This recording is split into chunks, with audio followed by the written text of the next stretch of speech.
Hey, monkey boy. This time I can prove the Israelites weren't black using ChatGPT. Ha! So that's what we're doing now? Using AI? What was that? I couldn't hear you over that smoke alarm chirp you people can't hear. Say that again? Hilarious and original. Hilarious and original. Hilarious and original. Hilarious and original. I said, is that what we're doing now? Using AI to prove who the Israelites are? That's exactly what we're doing, and I'll show you, boy. Oh, brother. 2 hours later. Your room still stinks. Look at how easily ChatGPT debunks everything you chimps have to say. Ha! You was not kings, and you was not Israelites. If we're going to use AI, then let's at least use an AI that's trained on the Bible without the Masoretic mistranslations or any agendas and actually tells us the truth. Liar, there's no such thing. I'll show you. Let's use Israelite Bot. Go to IsraeliteBot.com and ask the same thing. Fine, but I bet it'll say the same thing as ChatGPT.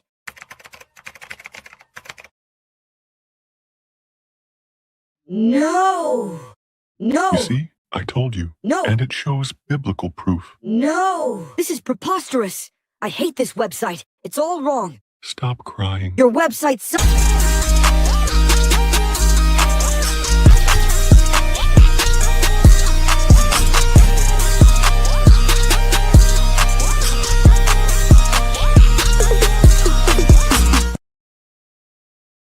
The Rise of Africa, the continent, the diaspora, and BRICS explores the relationships that are affecting the global economy right now. This book explores the relationships of the African diaspora's influence on the African continent and why this is important in stabilizing relationships with an understanding of how BRICS impacts the future, good or bad. You can order your copy of The Rise of Africa today on Amazon.com.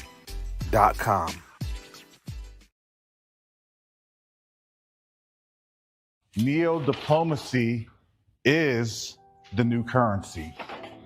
NeoDiplomacy is the new currency. The reason that I can say that is you have a couple of different factors occurring right now as we speak on the world stage. The dollar is being disrupted.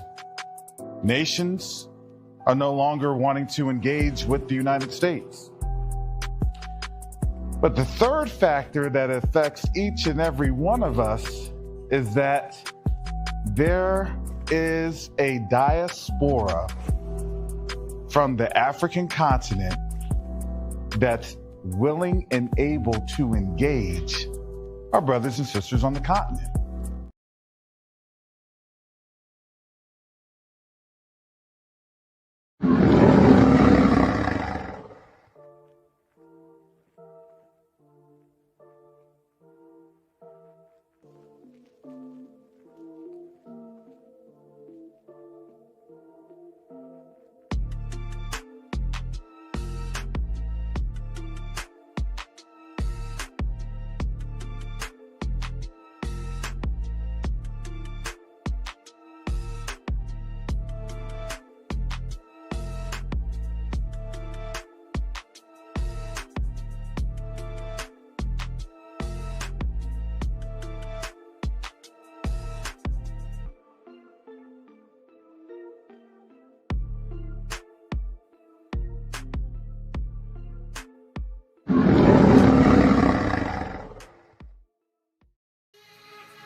Shalom, Salama, Siemi, Shalom.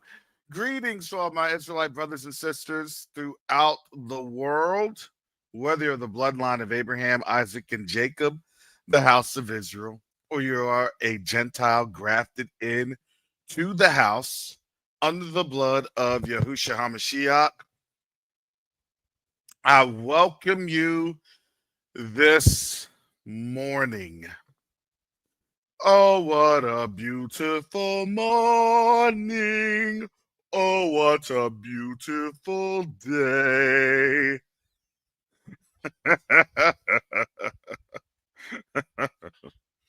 Nothing can shake up this Post-nuclear reaction morning.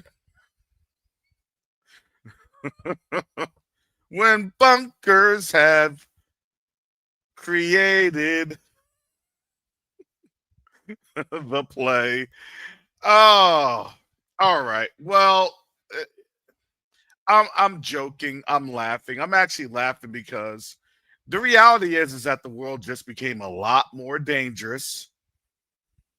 It's really not a beautiful morning. I mean, for us, it is. We know what time it is. We understand. We've looked at scriptures. We analyze. If you didn't know if you didn't know, here at Covenant Awakenings, we analyze and we stay 18 steps ahead of these non-righteous Gentiles, heathens.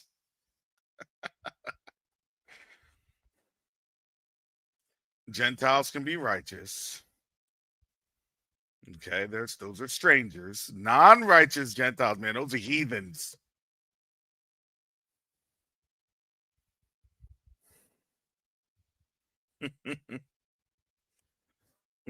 So singing and flower bringing. Oh. If that nuclear alarm bell starts ringing, I'm gonna call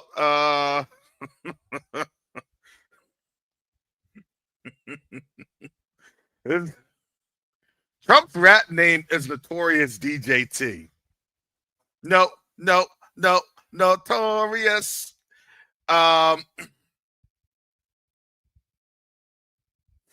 It's funny, but it's not funny.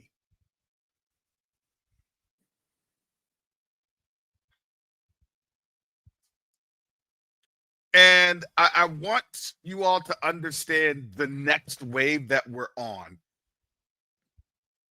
has truthfully already started. And it started in earnest on the ceasefire, supposed ceasefire. Now, I say supposed ceasefire because nothing has really been declared. It's really kind of an armistice per se, because nothing got signed on. There's no quote unquote formal declarations. All this is informal. The reason it's informal, as I had stated on this channel, it's resting and refitting. And really it's refitting, retooling. It is to get up folks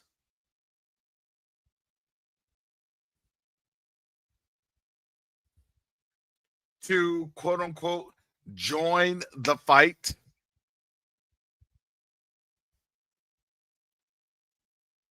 It's to make sure that there's enough people in the region, especially from the US side. Don't all of a sudden they have a Trump is over in Europe, in the Netherlands and Amsterdam all of a sudden. What it is that now the press is on the European authorities, officials,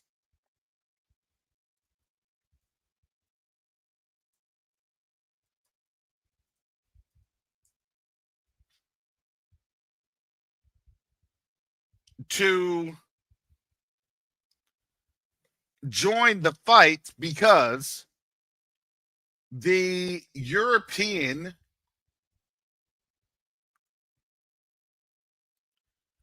colony that is there is in grave threat.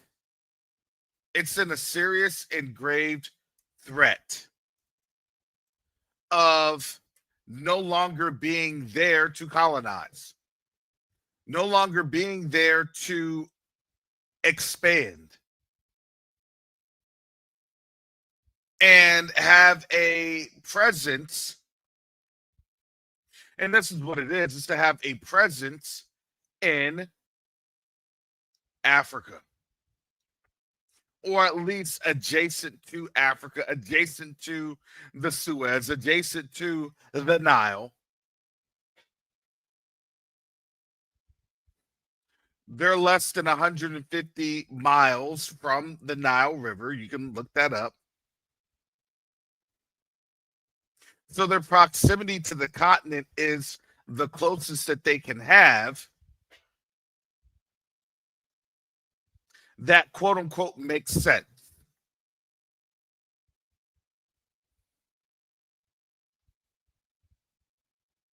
And yet, no, look, we're in the storm, Tracy. We're in the storm. The reality is that we're in the eye of this hurricane.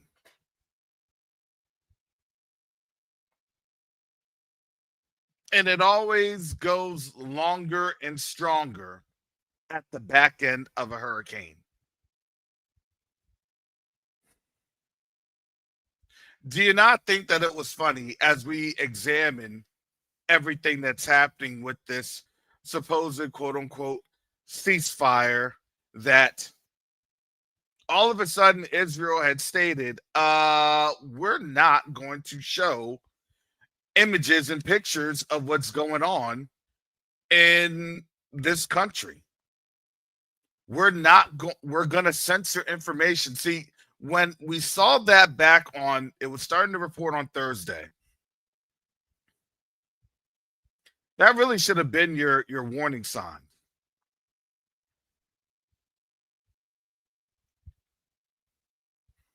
And we all knew the warning signs because the reality is you have to talk the talk, or you have to talk the big game. But then they couldn't talk the talk. They had to get U.S. intervention. Okay, time out. Time out. We're going to hit. We're going to hit the Iranian people where it hurts. Question, why does the U.S. even need to be involved? See, you all should have realized that was the question. Why did the U.S. even need to be involved in the first place? The reality is that it did not need to be involved. But again, as we had said, it was the tag, you're it. We got hit way too hard. Now you need to do something, Mutt and Jeff. Mutt was riding too hard. Jeff, do something. Be the nice guy. Well, do something that's not too terrible, but knows that, hey, we're this and we're that.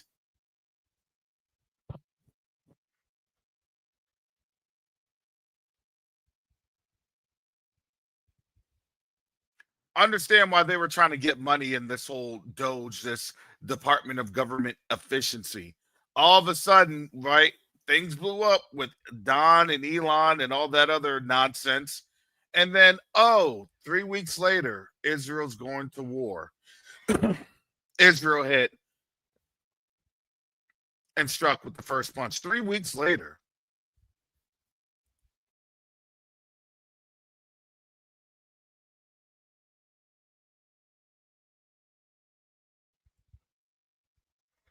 The bromance. I'm giving you all the information because you have to understand in our world that we're living in, it's truly sad when you're living in a place that you don't even know how much you are manipulated.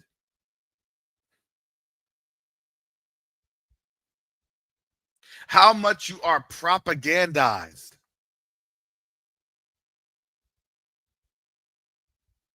How much people really don't know. You know what that is? They have created, I'm saying they have created a very, very comfortable plantation for themselves. Why do you think all these old former plantation homes are going up in smoke? Because they have created the plantation homes. Those ones that were there as the overseers on the plantation, don't get it twisted. The overseers on the plantation, guess what they did? They had cabins. They had quote unquote nicer homes, facilities, structures. Their areas were nicer and was set apart from the other folks, the other domesticateds.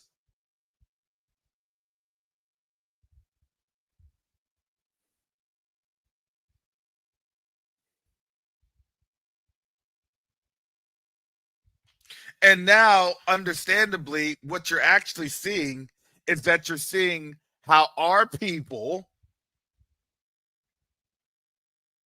had responded and reacted as the Civil War had started.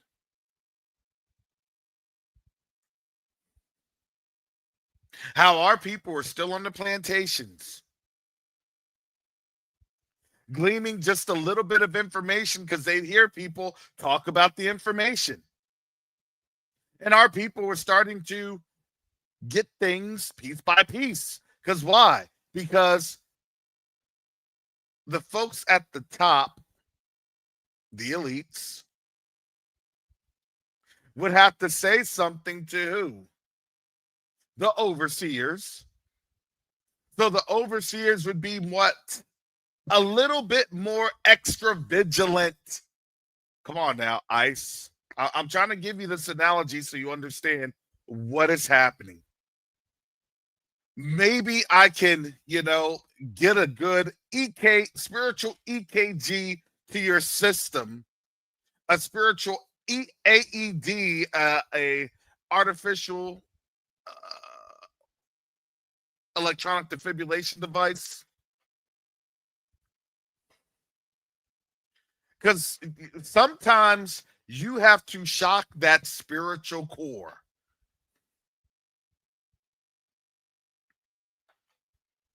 You have to shock that epigenetic core. Because why? Because that trauma runs deep within our people. And sometimes you have to shock that trauma. Remember. Do-doom, do-doom, do-doom. Remember.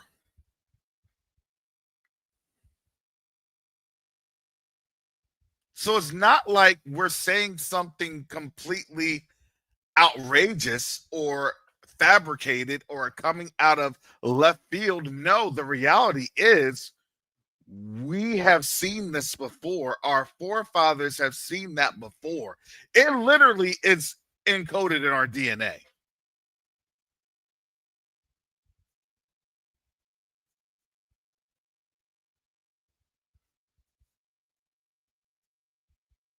Why aren't black people coming out?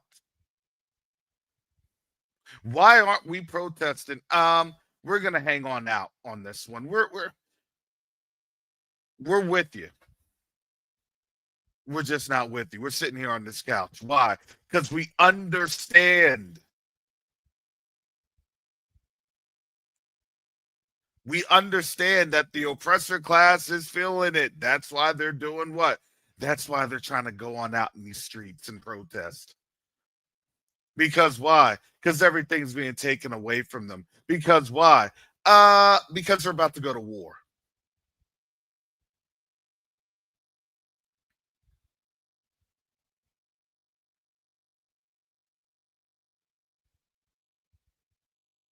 By and large, that's who is out there on the streets protesting. And if you've noticed,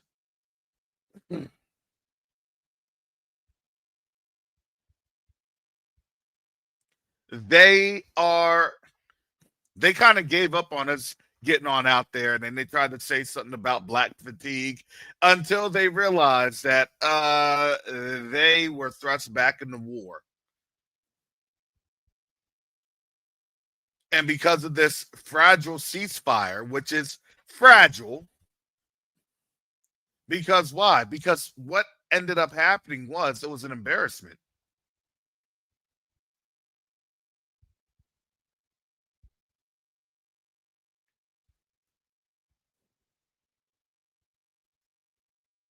And the embarrassment was really for the United States to get involved in a war that you had plenty of intel indicating the opposite of what certain people in the White House believed. Do you know what that does? That literally undermines the intelligence community, the IC, the intelligence community. That undermines them. Okay, well then why am I working on this problem set if you don't even want to listen to reality? Why am I working on this nuclear proliferations program when you're not even reading my report? Oh boy, you know what that sounds like? That takes me back to about 2012, when I believe it was over 200 Intel analysts had signed a letter of grievance that they sent to, at that time, President Barack Obama.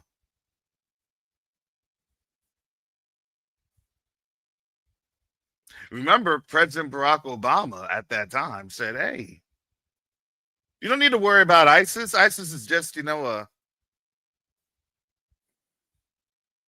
JV league, junior varsity.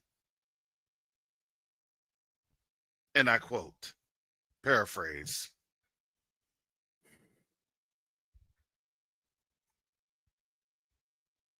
And the Intel community was at arms, because I remember it, because most of those Intel folks was where I had worked at McDill.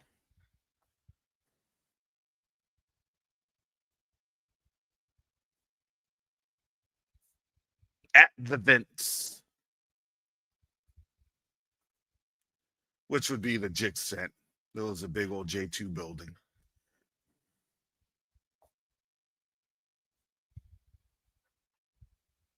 I remember that because Al Jazeera was there, and an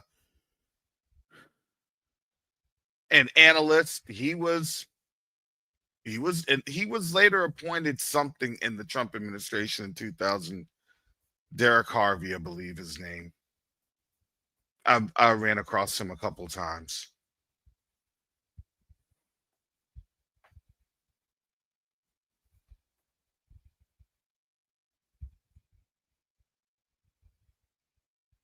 Because he had lost his job, obviously. Because he spoke on out, and those are the political calculations.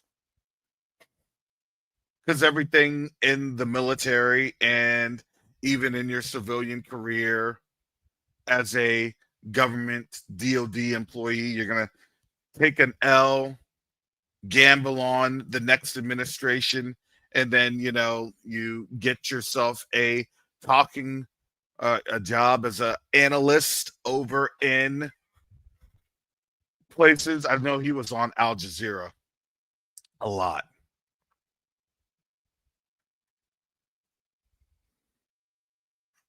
Because, it does feel something. It does feel a certain sort of way when you see people. It's like, dang, I used to interact with them. I used to be in their office. I used to talk to them.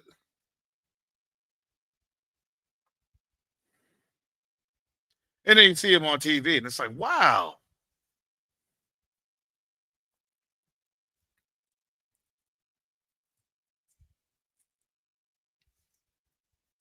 I just thought that was, at that time, I was like, wow, this is interesting.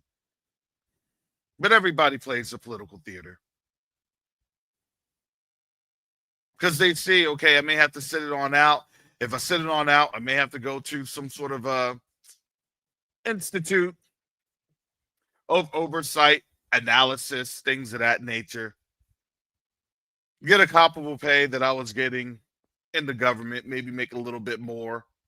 But the reality is that they don't really care about making more money. What they really care about is they're trying to hold on, and they're trying to do the work to get towards the power in that power play.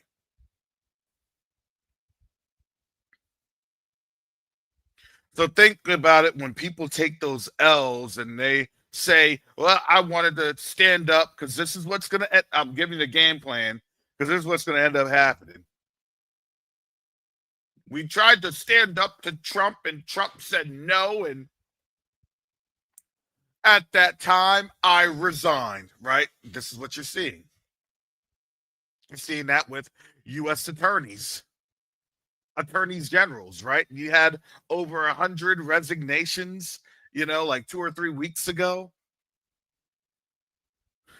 They're biding their time. They're playing the political game. I did not want to be a victim. I did not want to throw our country into chaos and other issues. Excuse me.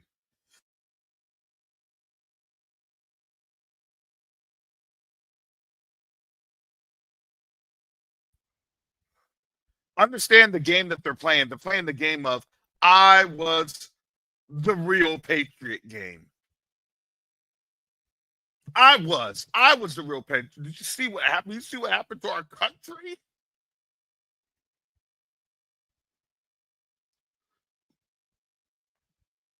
You all are thinking that things just settled down in the Middle East. Okay, if you want to believe that. Things may have quote unquote settled down in the Middle East. I believe that things are really, really simmering up here in the United States. Because one thing I'm going to tell you about quote unquote Americans, the citizenry here, you fight a war, you go to war, you try to interdict in a war that is not going through. Look, understand what ends up happening. These agencies have their little feelers on out there. They have their little sniffers on out there. They have their little folks. Look, if they did COINTELPRO for us, what do you think they have for them? And their left and right wing anti-groups. These 3-letter agencies probably going up to the DNI, Director of National Intelligence. We've had a surge in this, we have a surge in that. People aren't liking what you just did. Well, why don't they like what I just did? They're supposed to love it. It's supposed to be bigly. It's supposed to post.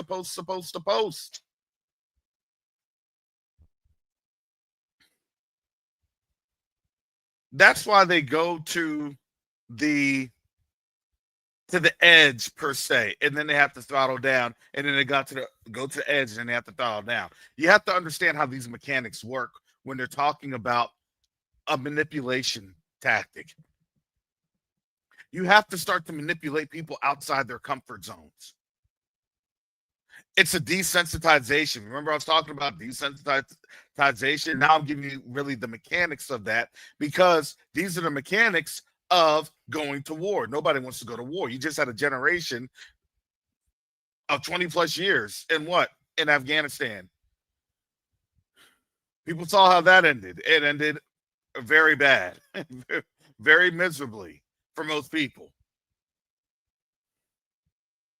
And then the people that were promised that they're going to stay on over here because of their work and their help in Afghanistan, well, now those people are what? They're the first ones on the deportation chopping block. Get them up on out of here. Well, we helped you in Afghanistan, and if we go back, that's our death sentence. That's a deletion sentence. Yeah, too bad, so sad. New administration. Sorry for your bad luck.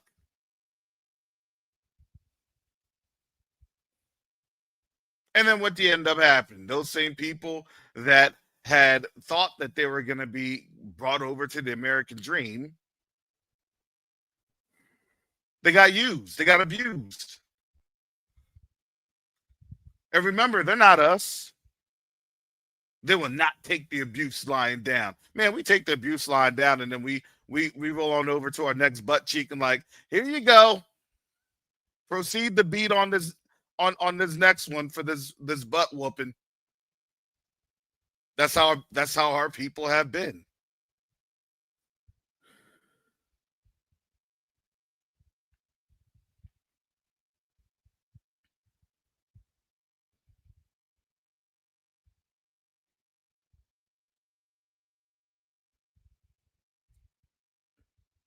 They don't do that.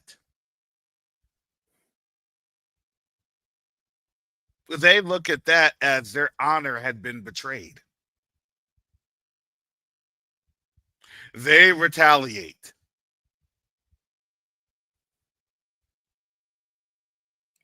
And then they look at one another like, well, how come it works for black people and it doesn't work for them? We're a different people. See, we had been under these curses for quite a while.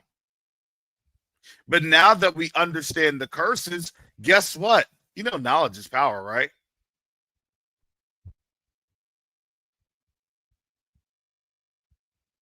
All right, I understand these curses. I'm not doing anything. I already know I ain't got no power in my hand. But guess what?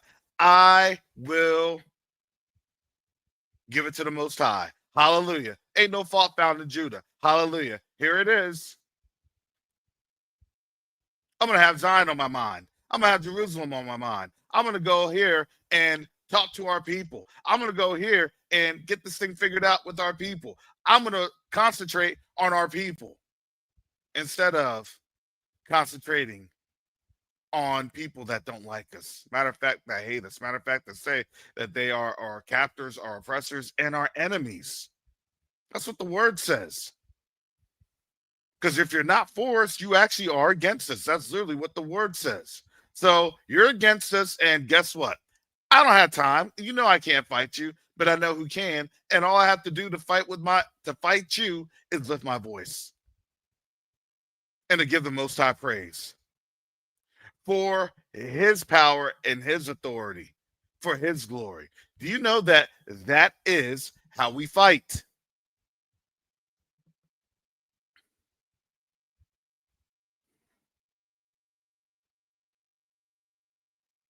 What did you do? Well, guess what? I praised the Most High a little bit more. I gave him a little, I praised him, I shouted, I sang, and I thanked him, and I trusted him a little bit more, and a little bit more, and a little bit more. Because why? Because that is our power.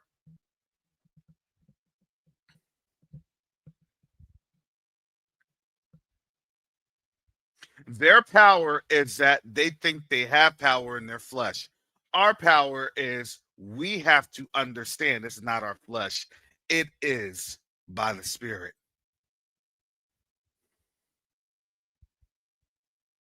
But by my Spirit, saith Yahuwah. Not by power, not by might, but by my Spirit, saith Yahuwah. So those are clear instructions.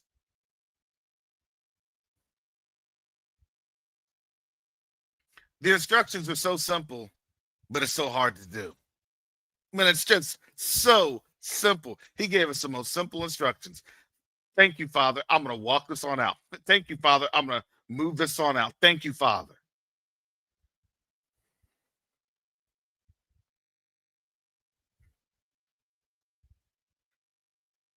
So I wanted to kind of come on into here because yesterday, as I was explaining, and I put this link on out here like over 20 minutes ago.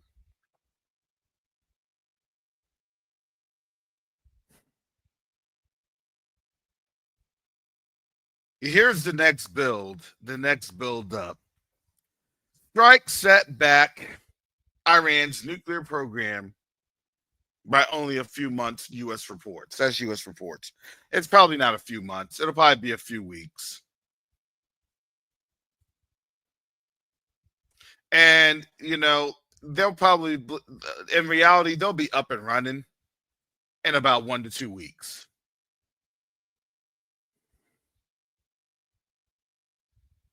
And chances are they're probably already up and running, but they're saying a few months to make it seem as though they really did something. But here's the reality.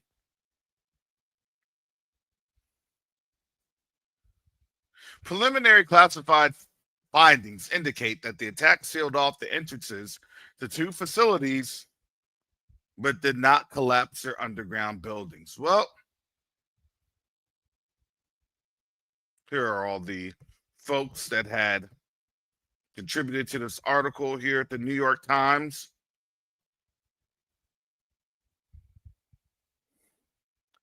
A preliminary, sorry, I have to come down here because they got all this stuff. There we go. A preliminary classified U.S. report says the American bombing of 3 nuclear sites in Iran set back the country's nuclear program by only a few months. If they say a few months, probably just a couple days, probably 1 or 2 weeks at the most. At the most.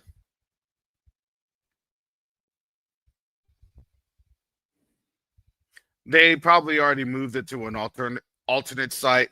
And I'm going to tell you, in this ceasefire time, I would not be surprised that by the end of this week, in less than 48 hours, that Iran will say that they have their first confirmed nuclear weapon. You heard it first here. By the end of the week, Iran will say, hey, listen, we got the ceasefire, but you want to know what? Y'all are refitting and retooling. We're refitting and we're retooling. And it is in our right because guess what? Y'all opened the door.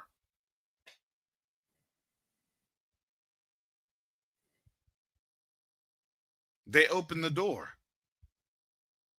We were trying to be peaceful. We were trying to adhere, and y'all still punched us in the face.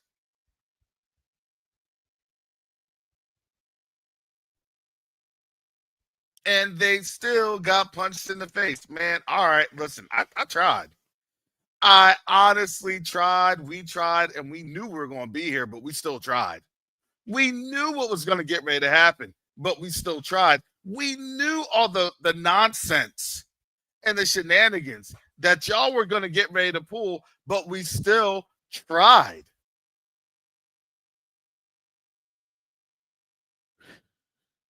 And you did exactly everything that we calculated that you were going to do. Because we said, we're not going to do anything first ever. Remember, it was Trump providing the ultimatums. Remember, it was Trump breathing the threats. And then guess what ended up happening? Then Israel strike. Real easy. Because why? Because the United States is never patient. They knew that the game for this nation. They beat this nation at its own trick. Because why? Because the U.S. is not patient. The U.S. isn't designed to go generations, hundreds of years. They're not designed for that. The U.S. is only designed for an election cycle, 4 years.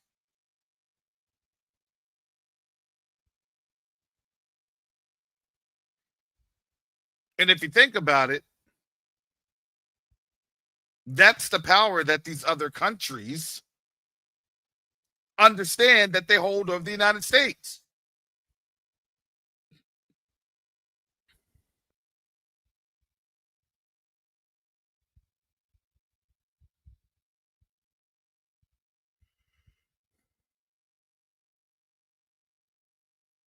So that's why I'm saying,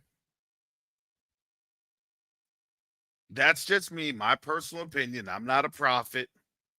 Let me give you those disclaimers. I'm not a prophet. But what I can do is I can analyze the situation. I can look at the situation. I can draw back on my experiences, on my understanding of things, and I can assess what I see coming down the road. It's not a prediction, it's just an assessment. It's highly likely that by the end of this week, Iran will say, we got a nuke. Why would they say that?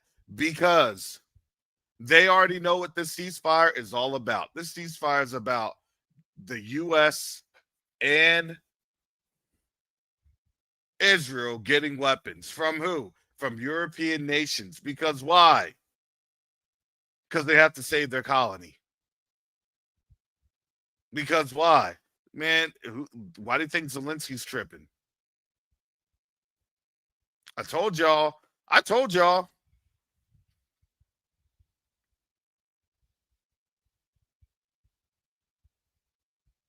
They're going to betray Ukraine.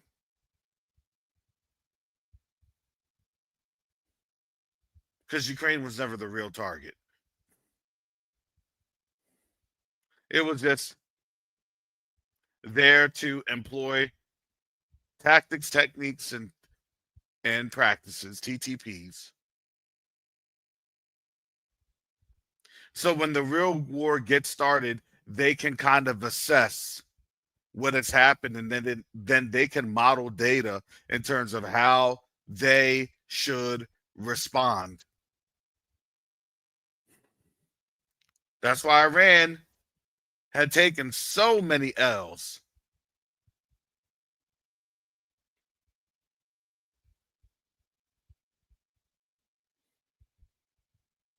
They had Razi go down in that mysterious helicopter crash that they actually had found. It was shot out the sky.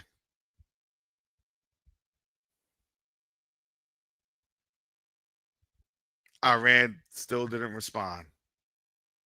They had folks, remember, they had a drone strike that had deleted a Hamas member in Tehran, still didn't respond. They had other strikes. They still did not respond.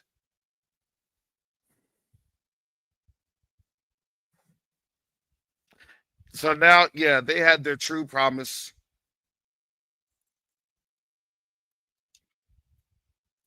In terms of, 1, 2, and 3.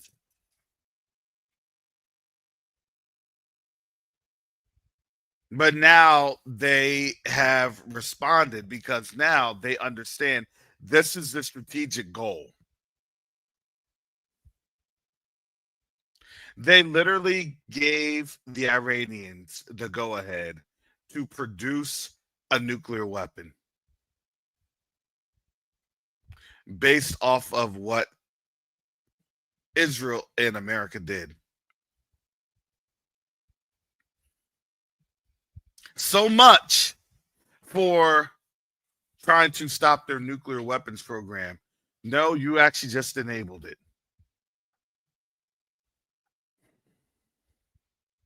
And have you seen the condemnation from the whole world? It's not on Iran.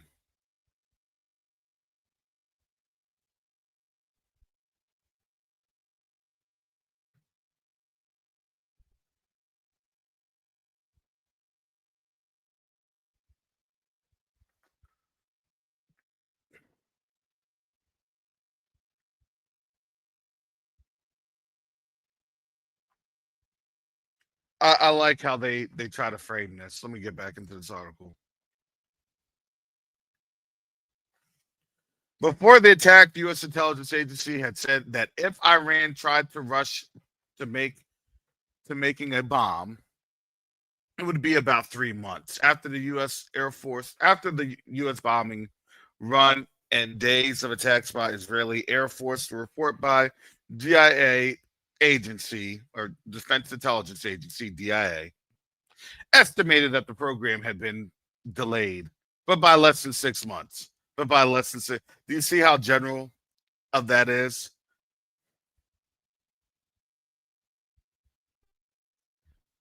But it says Iran may have moved some of. So the report also said that much of Iran's stockpile of enriched uranium was moved before the strikes, which destroyed little of the nuclear material. Little. So they didn't really destroy anything. Iran may have moved some of that to secret locations.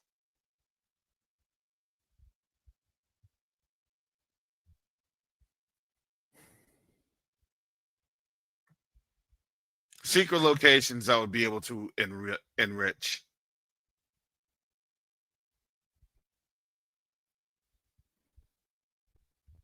And enrichment.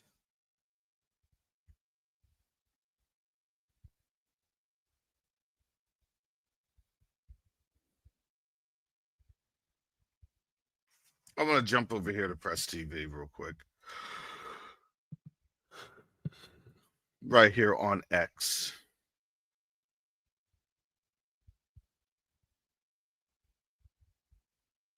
Report recent attack on Iran's Fordow nuclear facility failed to penetrate deep into site. Nothing is concaved.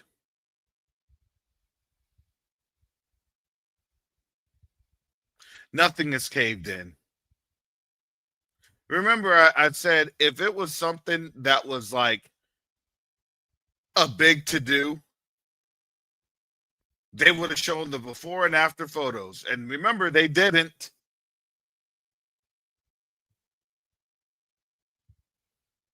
Not trying to toot my own horn, but I'm just saying we said that, and now in less than 24 hours, they had to admit nothing happened.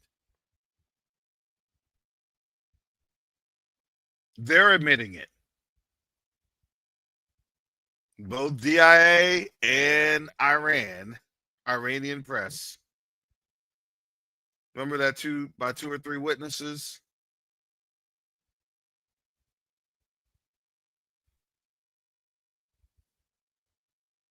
So what did it do? It left the door open.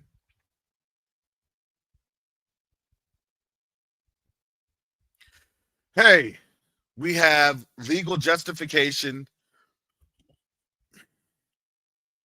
to enrich nuclear weapons, and the U.S. and Israeli influence around the world looks terrible. Man, that's a twofer.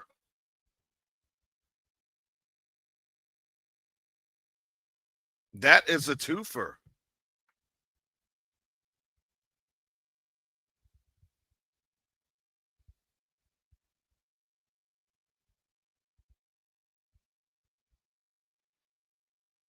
So, really, who won this first round?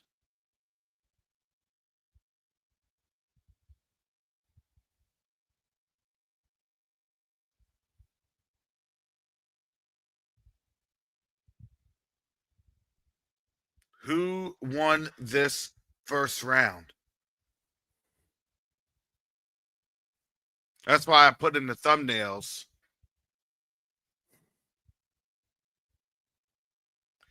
The Iranians, those are them celebrating yesterday.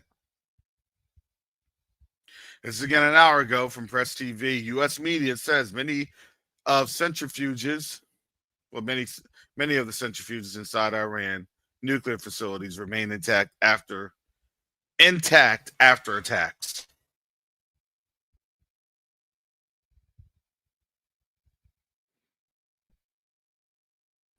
And it says Israel's unilateral acceptance of U.S. proposed truce sign of defeat against Iran. They said unilateral.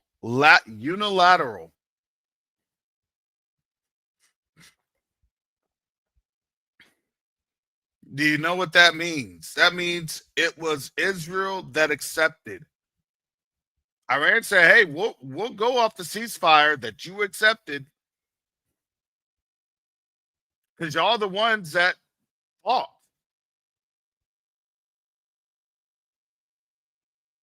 Y'all swung and we defended ourselves. Look, I don't care how engrossed and engaged you are in everything Eurocentric. The law of the street is you swing on somebody, they have every right to swing back and start beating you behind. Do you want to throw fists? Then guess what? Expect to catch a few fists. You don't go into a fight when you swing. It was always told to me, the moment you swing, you come back and you put on a defense. Because when they realize that you swung, they're going to counterattack. And if you're not ready for those blows on the counterattack, then guess what? You're going to be knocked out because you will try to telegraph in your mind and decipher in your mind just how much you had hurt that opponent. So then your arm will be left dangling. You'll be just throwing punches. You'll be emotionally engaged in your target. This is fighting 101. If you've ever been involved in any type of fighting or martial arts or any other combatant activity, pugilist activity, if you're preparing to throw hands, the first blows come and retract right back into your defensive stance.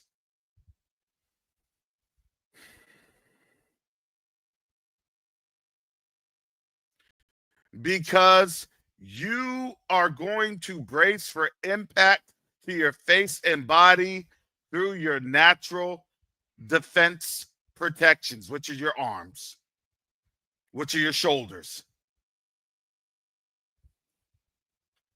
So you're going to swing and then you're going to offset your opponent. So when your opponent does strike,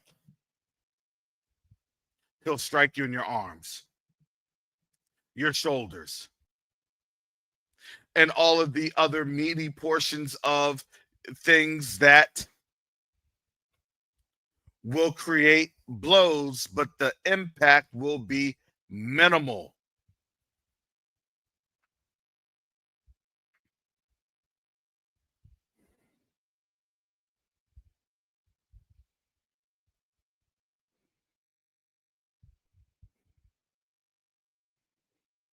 They went on out there and they just dangled.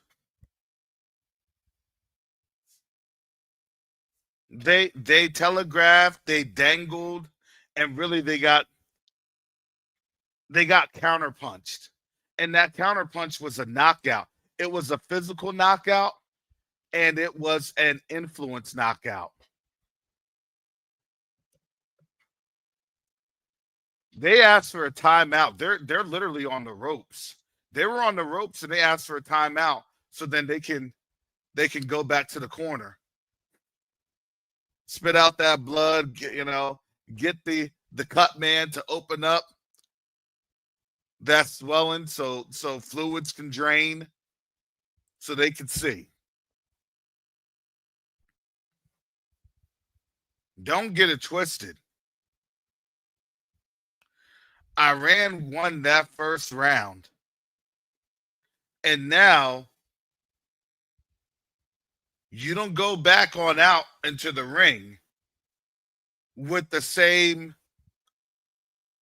conditions of your offense. Now your offense has to come from your what? Your defense. I pray that you all are understanding what I'm saying. Your offense is now having to come from your defense.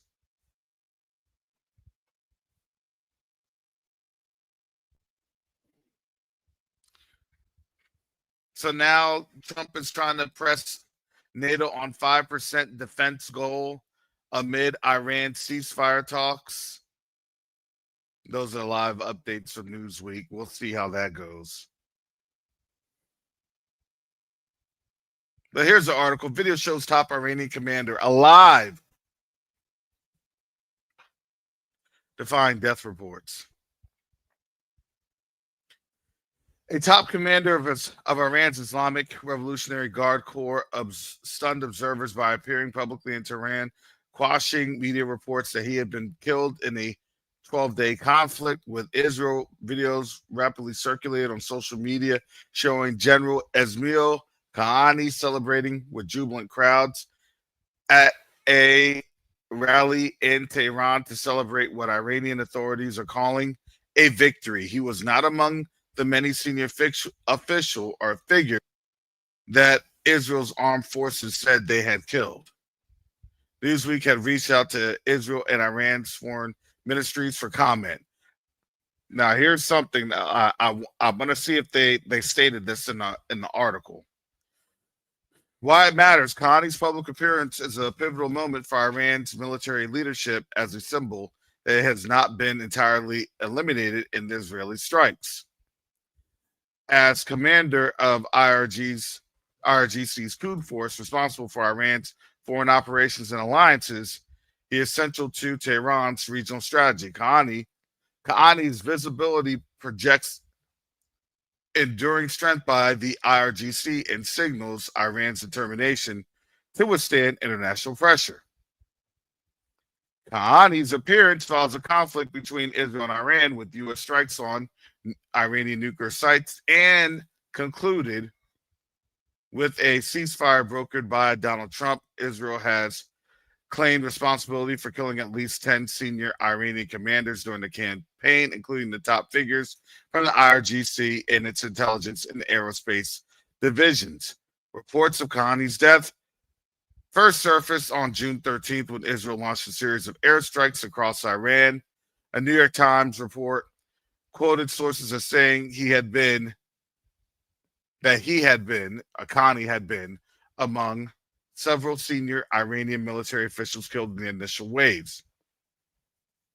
On Tuesday, a video posted on social media of Iran's Fars news agency showed Kahani celebrating alongside crowds in Tehran, appearing relaxed as he waved to supporters. So that's him there.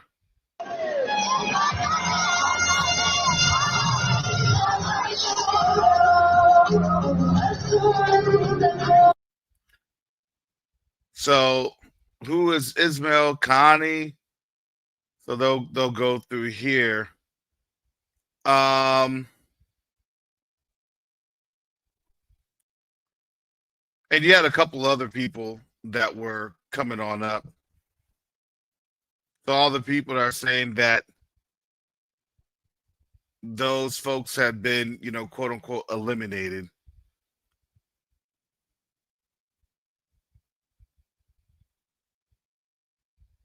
But it was interesting because Kahani was also, they were trying to implicate him as an Israeli spy. So they've been after this man for a while. A couple months ago, they were trying to have reports that he was an Israeli asset. Man, they reverse engineer some things on people. Oh, yeah, no, he's an Israeli spy. Nope, no, that's an Israeli spy.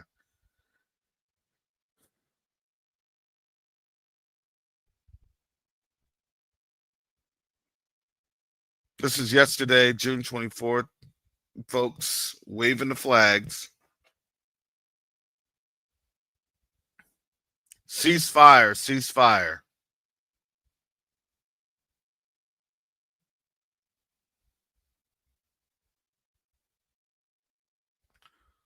But here's this. This is not fake news. Here we go. Those ballistic missiles, boy, they took out a lot of buildings. Israel got hit very hard, especially the last couple of days. Israel was hit really hard. Those ballistic missiles, boy, they took out a lot of buildings. Israel got hit very hard, especially the last couple of days. Israel was hit really hard. Those ballistic missiles, boy, they took out a lot of buildings. Israel got hit very hard, especially the last couple of days. Israel was hit really hard. Those ballistic missiles, boy, they took out a lot of buildings.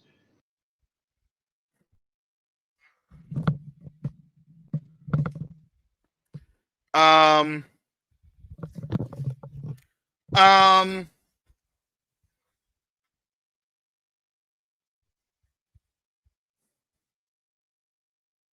is that AI?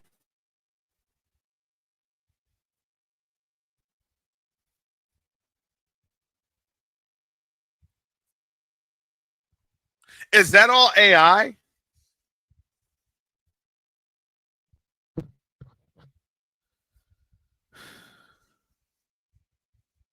I know. I'm here. I'm just losing my mind. Don't worry about me.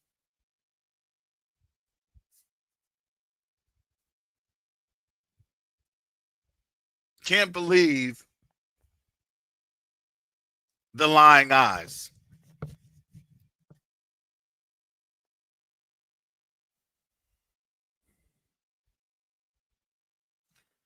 He literally just confirmed everything that we had stated. He just got it from the horse's mouth. They brokered the peace deal because Israel was being dismantled. They brokered the peace deal because their colony was under threat. This is 2 hours ago. This is what Trump was saying over in the Netherlands, over in NATO. See that NATO OTAN?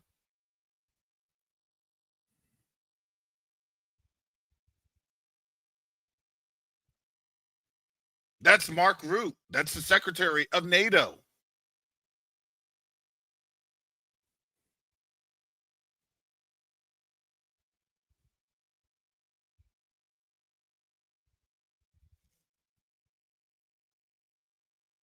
You don't have to believe me. Remember, in this administration, anything that black people say or do is always fake news, unless you're a YouTuber that stumps for all things tied and related to white supremacy.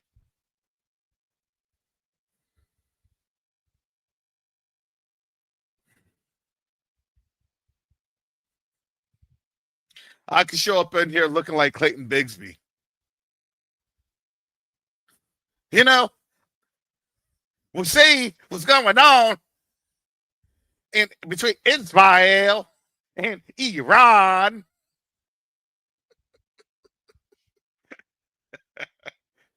That Dave Chappelle skit still gets to me to this very day.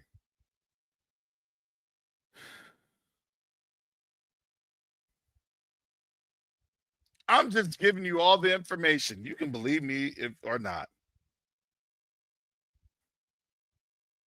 No, that's a lie. He wasn't talking about what he was talking about. I don't believe it. It wasn't talking about what he was talking about. That was from Iran's Press TV.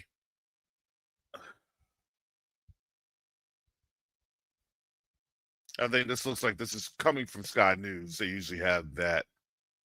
But here it is. Israel got hit very hard, especially the last couple of days. Israel was hit really hard. Those ballistic missiles, boy, they took out a lot of buildings. Israel got hit very hard, especially the last couple of days. Israel was hit really hard. Those ballistic missiles, boy, they took out a lot of buildings.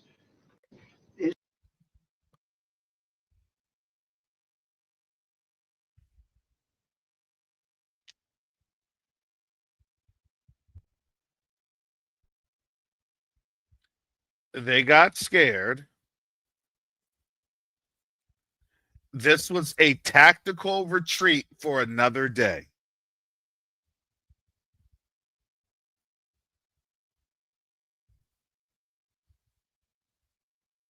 Now we can see what is happening.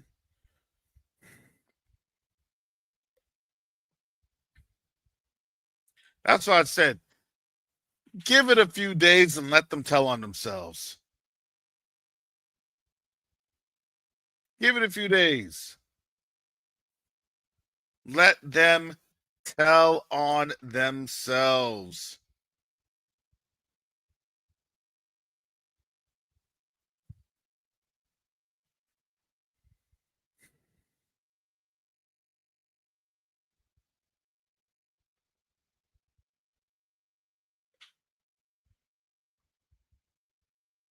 Sorry, family. There's a lot of stuff that's happened. I mean, I'm telling you, even when they're like, oh, it's a ceasefire, no, there's still a lot. Let me show you. Let me show you.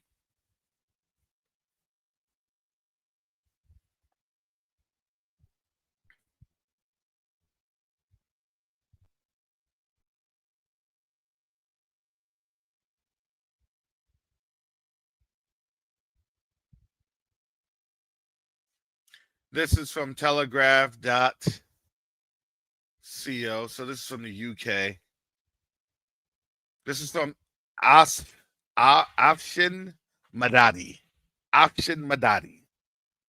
Pickaxe Mountain, Iran's new hidden nuclear fortress. All of a sudden, here's a new hidden nuclear fortress. All of a sudden. They just wanted to report on this, a little less than an hour ago. You can't make this up. I'm giving you the understanding. I'm trying to give you this is a game plan.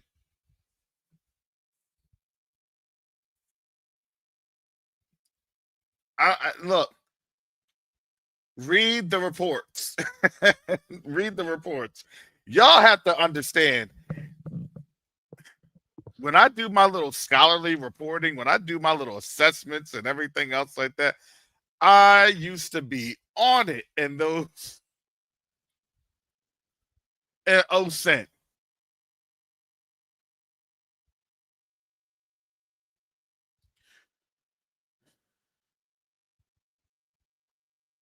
Because you have to do your compilers.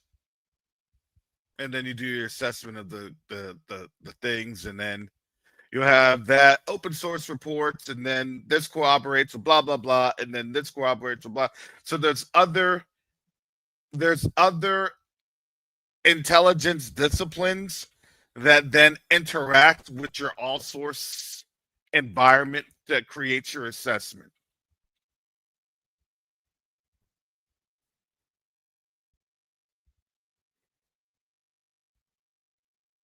I'm giving you an on the fly assessment. They have these for these institutes and stuff like that. That's what people do at these institutes. And they get paid, six-figure salaries doing this. They get paid some money.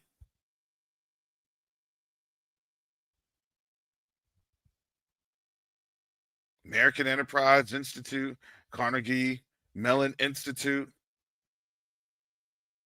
Council for Foreign Relations, all these different, this is what they do.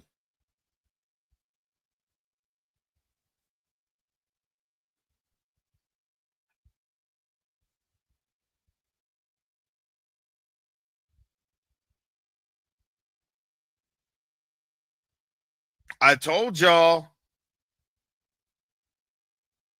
a while ago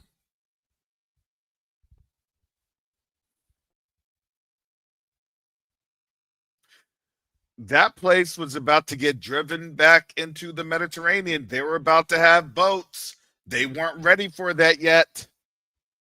Keyword yet. They weren't ready for that yet.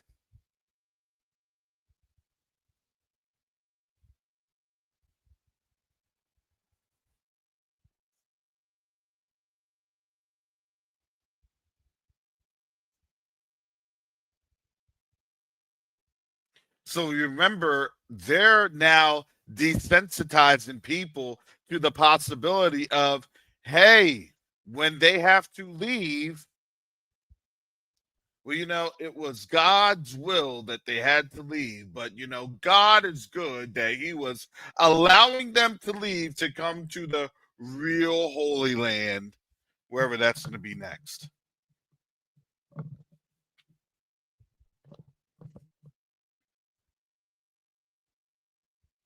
And according to Ministry of Copeland, the real Holy Land is going to be at their traditional stomping grounds.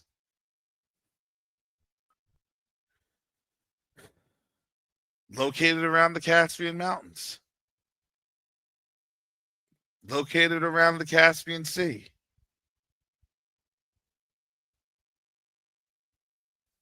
Located in the Lord of the Ring descriptions of the real land of Mordor. Just saying, y'all ever seen, Lord of the Rings? You really figure it out real quick. Oh, they marching out of Mordor. Man, they marching out of Azerbaijan, Armenia, and Georgia. That's what they think about them. They think about them that they look like some sort of, what do they say? They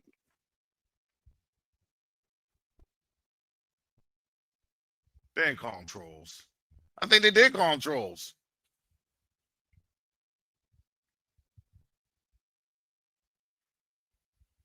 Understand, that's what their people think about their other people.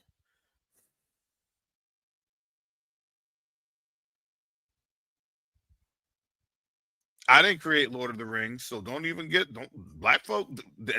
Is any black person here named C.S. Lewis? Yeah, thank you. Orcs. You realize that is their visual representation that they think of those people.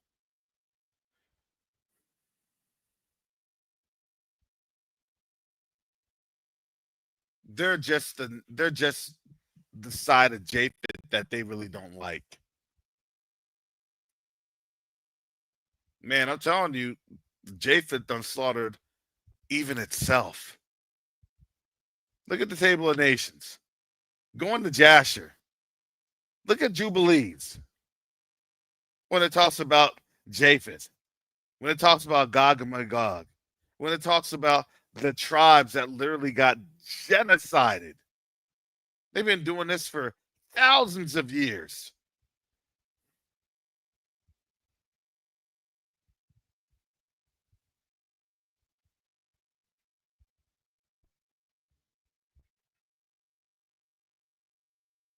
They're not giving you sci-fi. They're just giving you a representation of historical events that they have done. That's why they took out Jubilees and Jasher. That's people are gonna find out.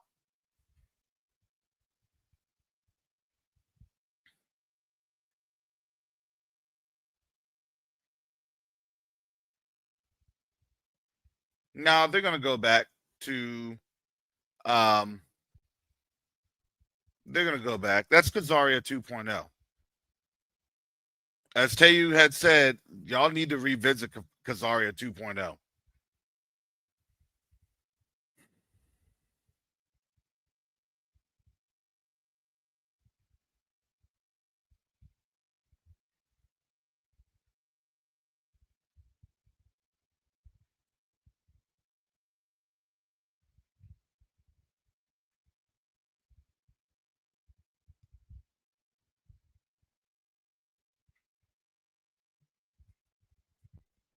So,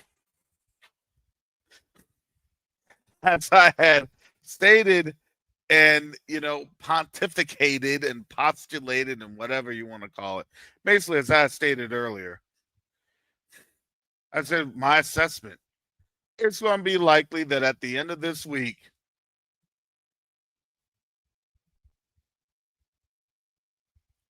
Iran may declare that they have a nuclear weapon. Now, do you see the timing of this? So you have to understand the timing of these articles. It's coming out the UK now. Pickaxe Mountain, Iran's new hidden nuclear fortress, ultra-secure tunnel complex, far deeper than Fordow, could be perfect hiding place for missing uranium.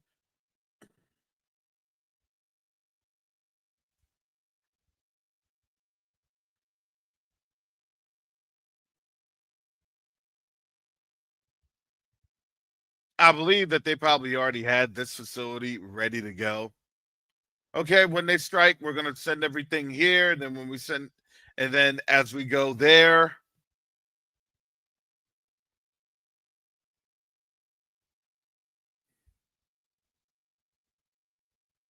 this will probably be the final piece of enrichment.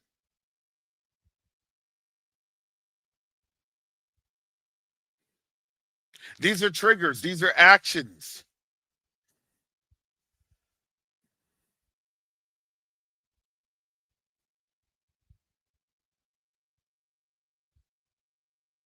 How long can we get it done?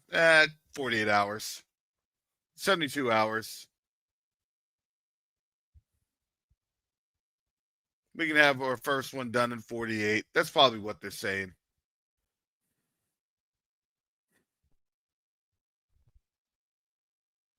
Remember, they're on a ceasefire. Remember, they're getting torn up.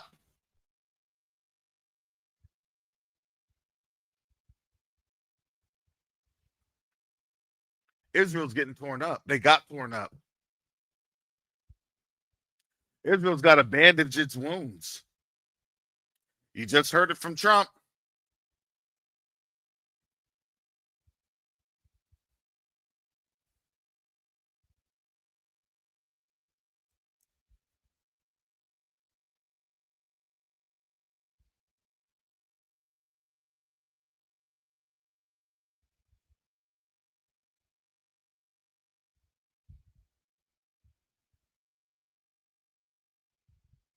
J0, if it's the one on Tumble, I haven't seen that. But I know what you're saying with what Russia did say. Iran will get nuclear weapons. They lost the West lost its position and standing.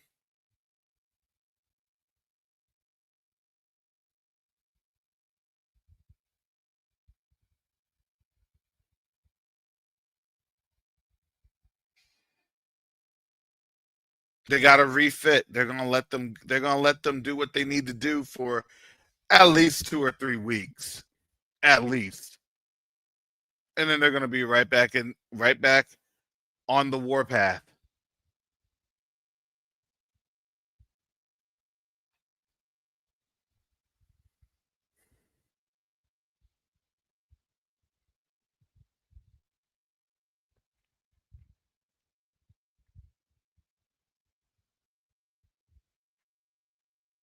Let me get into this article.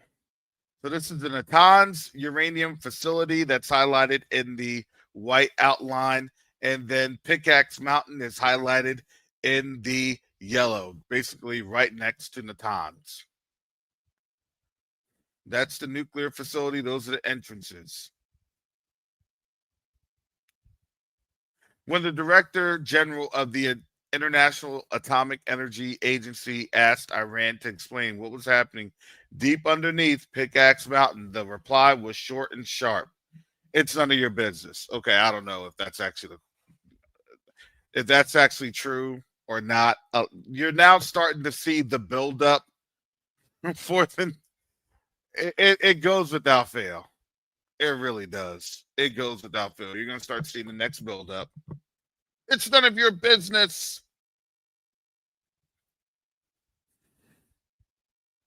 Rafael Grossi's question is more urgent now after Iran's key enrichment facilities at Fordow and Natanz were targeted by American B-2 stealth jets armed with 30,000 bunker-busting bombs in an attack Donald Trump claimed obliterated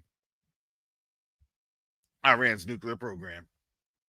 Before the strike, 16 lorries were seen queuing up outside Fordow, and an expert on Iran's nuclear program told the Telegraph the regime had moved much of its highly enriched uranium to a secret location before the U.S.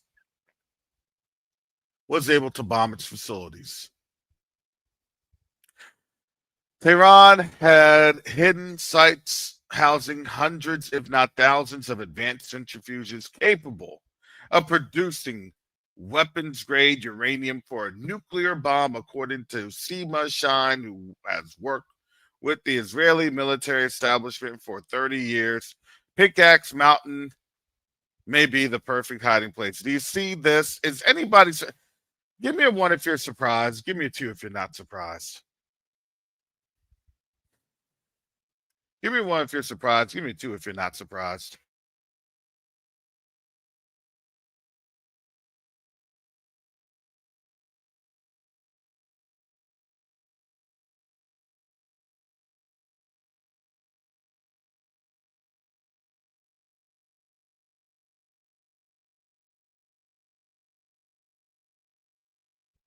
The question should have been, how long was this ceasefire really going to be in effect?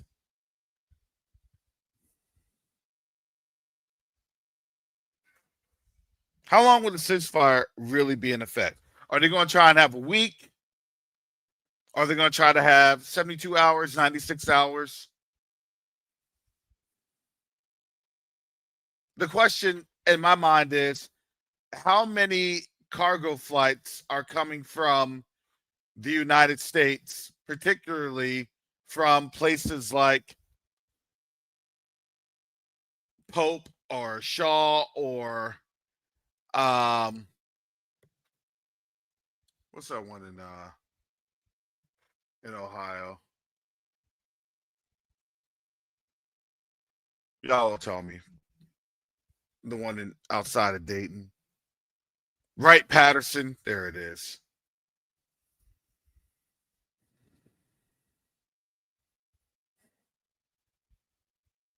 How many logistics flights are happening right now? How many logistics flights are happening right now with transponders turned off?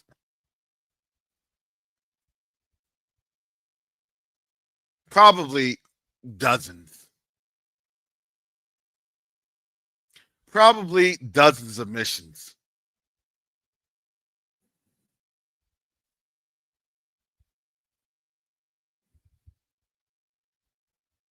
How many Navy ships, how many non-standard maritime vessels are there unloading logistics? Probably hundreds.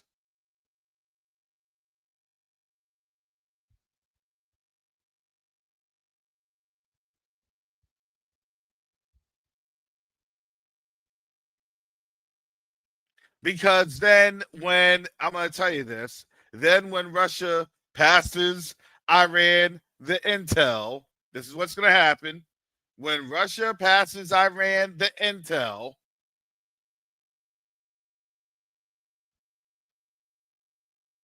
then Iran will strike and say, hey, in this ceasefire, you're going to do the same exact thing that you did to the Russians in Ukraine. Because why? The Russians had the Ukrainians on what? Their back foot. Why? The Russians were what? Circled up around Kiev.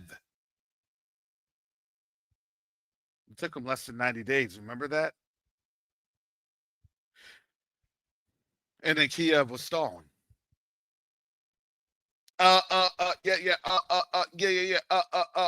Remember that? That was in May of 2022. 3 months afterwards. Now we are able to go on our counteroffensive because why? Because they're able to get in their counterparts, i.e., the mercenary forces. Mercenary forces cost money, billions of dollars.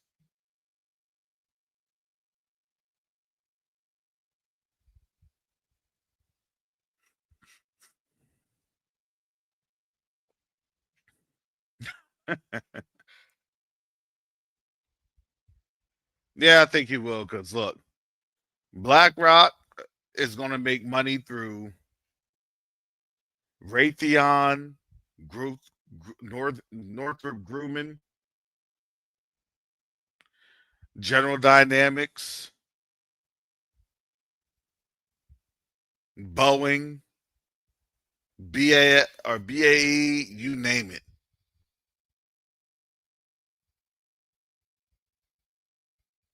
You name it.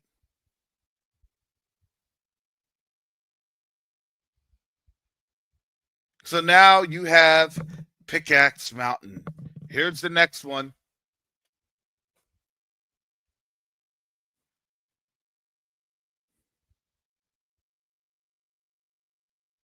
It's a shorter wave. Do you all see this? It's a shorter wave. Why are they doing this in such a short amount of time? You just had a ceasefire. What?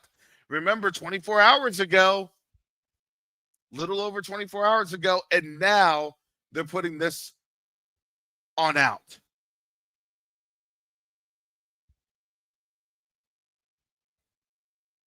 You had a 12-day war. Is it really a 12-day war? Or is it just a cessation of hostilities to refit and then bring in more people via NATO? Because if I'm Iran, I'm bringing in China, I'm bringing in Russia, I'm bringing in North Korea, I'm bringing in Pakistan, I'm bringing in Kyrgyzstan, I'm bringing in all of these other more friendlier nations. I'm bringing in Indonesians.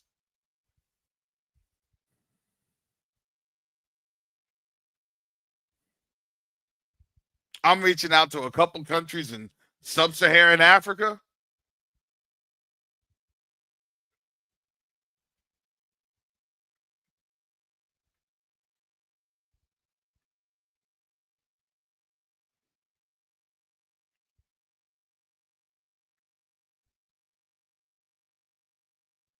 Do you now see? I'm gonna listen. Minister Copeland was on this. We were on this last week. He called this last week. We're gonna pause, and when we pause, they're gonna be bringing in more people. Surprise, surprise! They paused right before this NATO thing to do what? To bring in more people.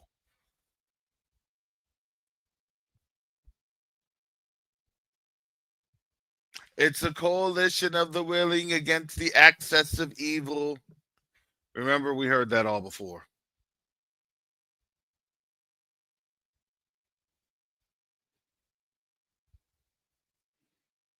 So what are they going to do? Now that you see what the buildup is at, what are they going to do now? Here comes the false flag. You want to know why? Because they do not change their playbooks.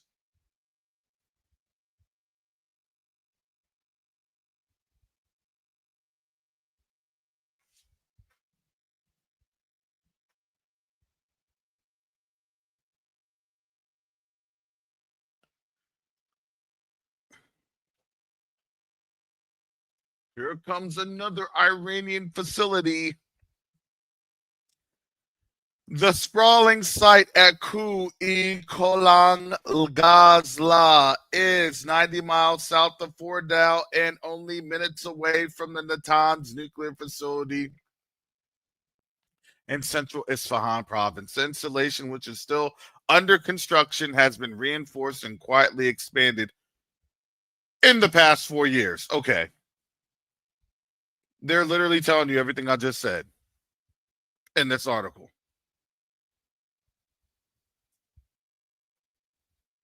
So they've constructed it. It's not under construction. They've probably been saying it's under construction. No. They've been getting it ready because they know that when this came,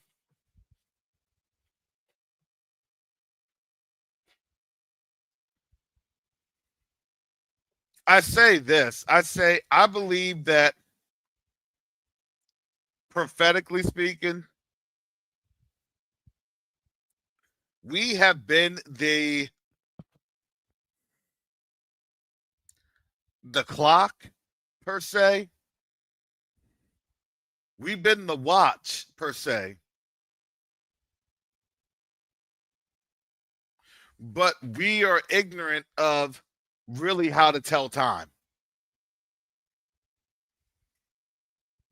And I say that because they know what time it is. We just know that the clock is ticking. Oh, they know what time it is. They know the gates to this. Honestly, I would not doubt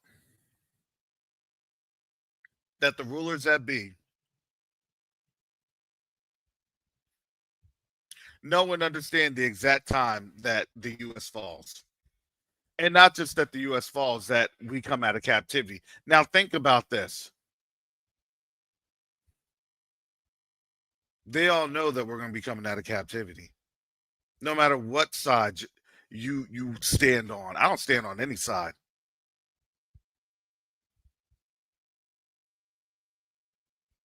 All they're doing is they're going to that valley of decision that the Most High was going to bring them and drag them down to plead with what? His nations. To plead with the nations for his people, for his people. They know that Babylon falls. What they're trying to do is they're trying to jockey themselves for the next position in this next multilateral kingdom. That's what they're trying to phrase, multilateral kingdom. Everybody's in this kingdom. Everybody has free and unfettered access to Africa. That's what they're thinking.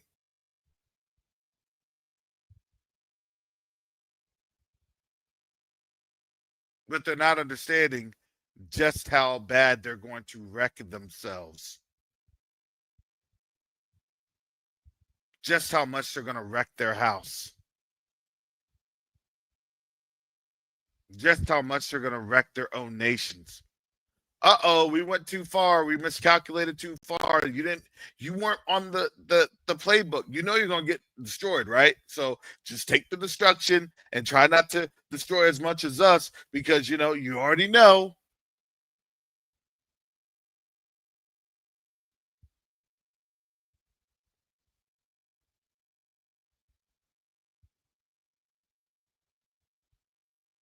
Bad idea.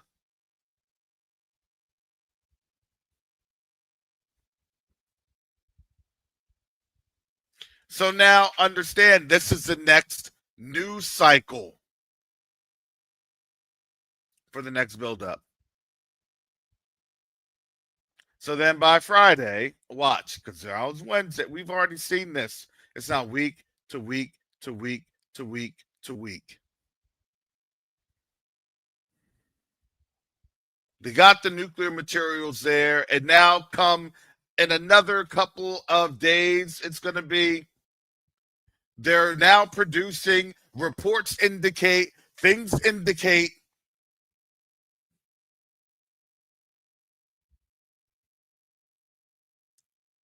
DIA will somehow come on up in a few and say, yeah, you know what? People have now assessed with this new information. Iran could literally be days away, if not hours away.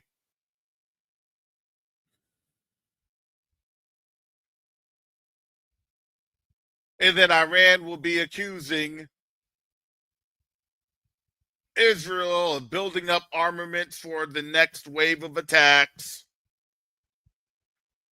And that Iran has the right to protect itself because of what Israel had just done. You see, it's a coordinated effort. It's a coordinated dance. We just didn't know how coordinated and how timed that dance was. It's a dance. You got to do the waltz, right? One step forward, one step back. One step to the side on the left, one step to the side on the right. But when you're able to do the waltz, you will be perfectly going in circles and circles and circles. You're just retracing circles. If you actually know how to waltz. I had to learn how to waltz when I was 12 years old. For cotillions. Oh, yes, my grandmother wanted my brother and I very, very cultured.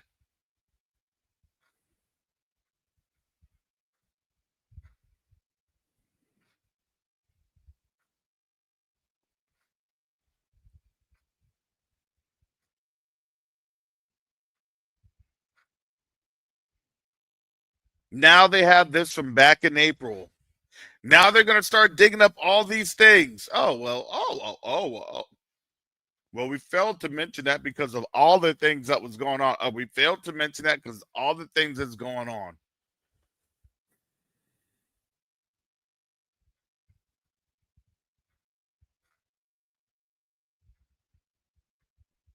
No.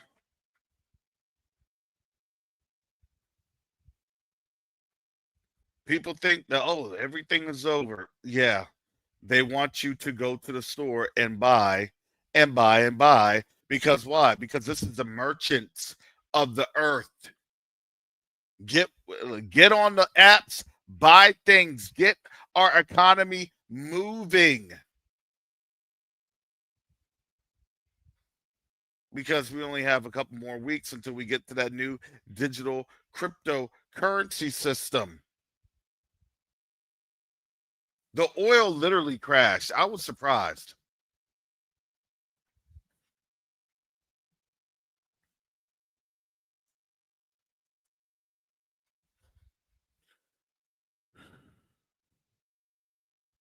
I was very surprised to see how much the oil had crashed. Now, here's also another thing.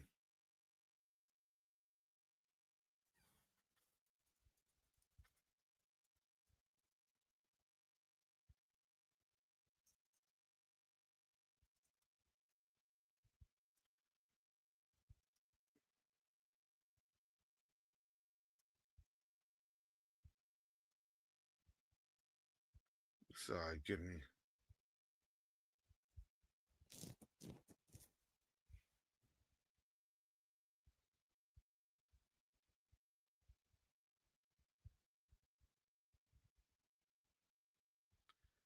So, giving you this little bit of information.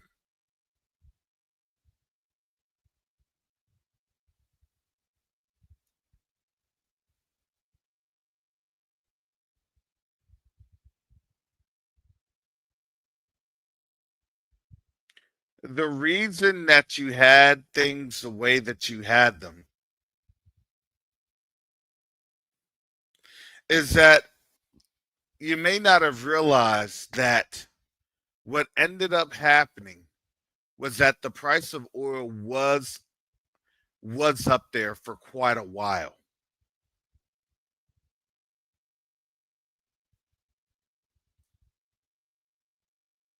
And when you look at the price of oil, especially over the last couple of years,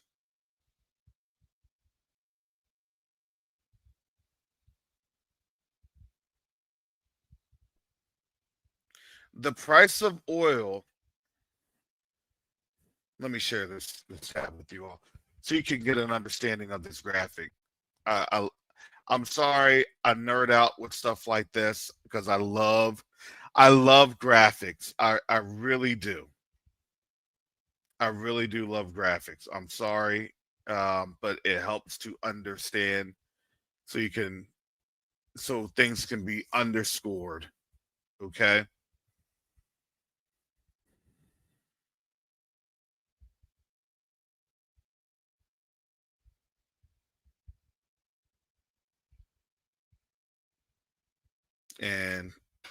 And honestly, I love reporting.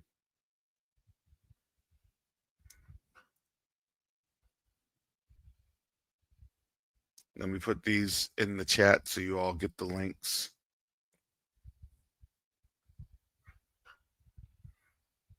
Trust but verify. Look, verify me. Don't trust me. Verify.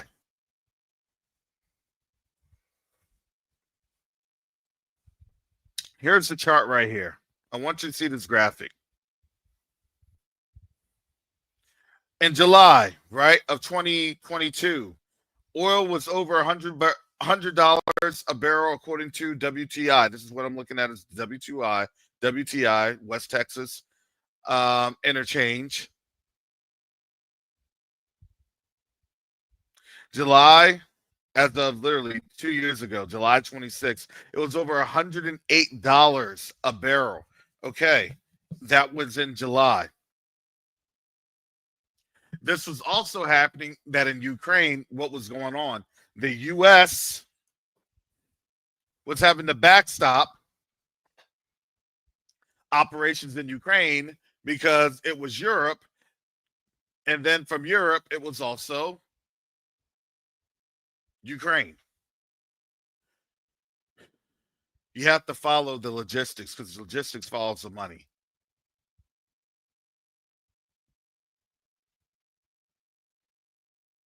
Now, here's this. Let me push this on over here to the Reuters article as of June 7th.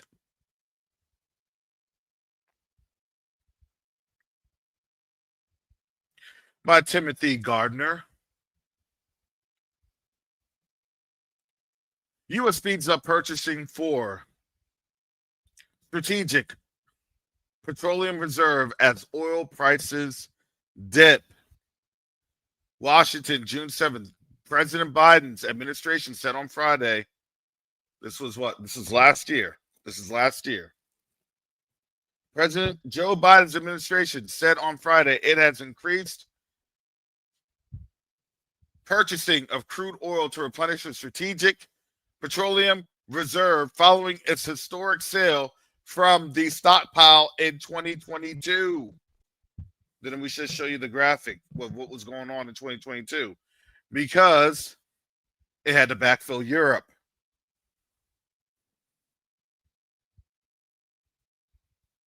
The Department of Energy on Friday issued 2 solicitations to buy a combined 6 million barrels of crude for delivery to its Bayou Choctaw site in Louisiana from September through December.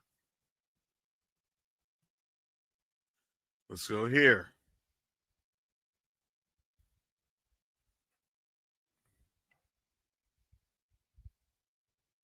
Now, what was going on there? The Biden administration had set oil to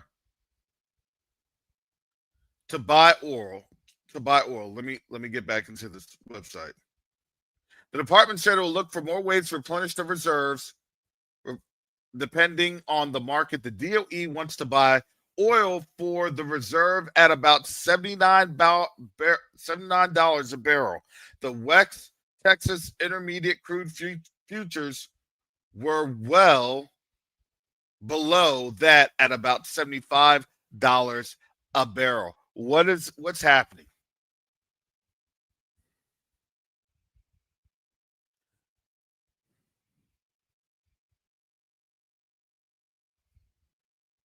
I'm going to say this, and I'm only going to speculate here.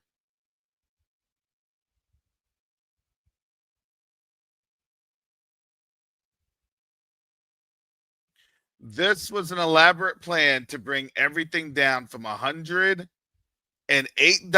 back in June of 2020, June 26, 2022, 2 years ago exactly.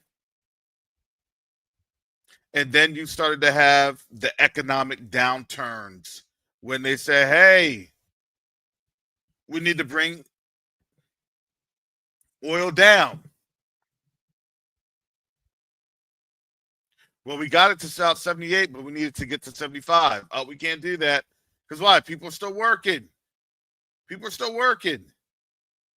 Okay, people are still working. All right, well, now let's start to fire people. Okay, I can start to buy, but I can't buy because too many people still working. Go back to 79. Well, yeah, people are still working. Then now things are going on here. Here comes the BRICS China move with China orchestrating everything with Iran. Oh, there we go. We're now at $66 a barrel. We can start buying. But people are still working. Up now we can start firing people. And now we can keep it under $75. Oh, but people want to have a spending spree because not enough people have been fired. And now the oil goes up. But we need to still continue to fire people. Up, here comes another downturn. Here comes some other things going on with the markets. Other issues going on. Because remember, at this time was the October 7th attacks right here. There's a spike. Tensions in the Middle East, October 7th. Okay, now we can slide off and now we can continue to fire more people. Now we can buy. Nope, we can't buy anymore. It's over. It's above our threshold. Can't buy anymore. Well, the economy, yep, we're going to have more of a downturn. More of a downturn. Issues continuing with Taiwan. More of a downturn. China, remember, Biden's like, we got to start sanctioning everything because there's all the Taiwan things, there's all the chips, and then people are losing their money. This is the tech sector getting hit. They're on out of the White House at this point because this is around November time frame. Right there, they're at the White House. And people are losing their jobs because at that time, well, we don't need to cover this anymore. And then Trump goes through and, yep, we're going to try to get everything done, but we're going to start to implement all these tariffs. And then the tariffs got implemented. And then the oil crashed down to $58 a barrel. Because why? Because people weren't working. Things weren't moving. I don't know about you, but a lot of these and what you're able to see, and I'm sorry, give me a second. Let me get back to the West Texas, the graphs.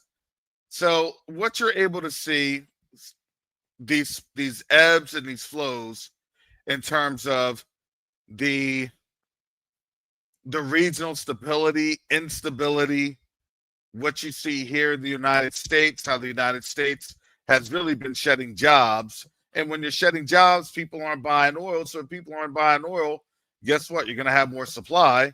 That drives down the futures. That drives down the price. And then guess what?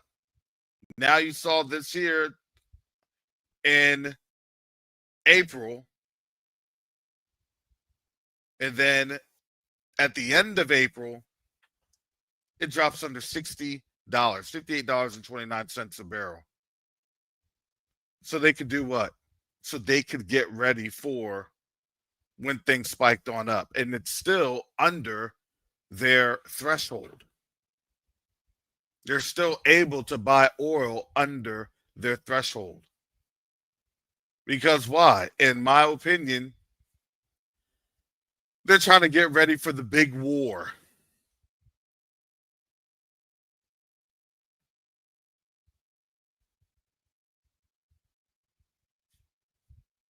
I like to look at commodities.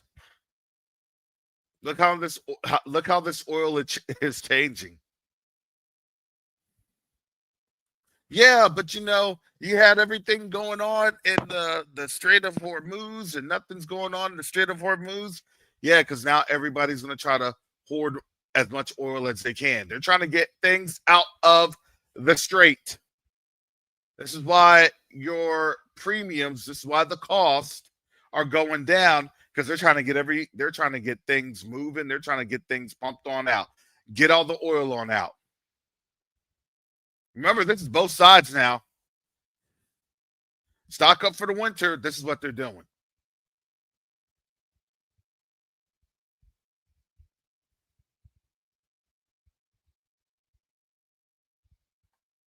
Again, I like to say numbers don't lie, right? Money doesn't lie. Well, neither does oil. Oil creates literally the logistics of the world.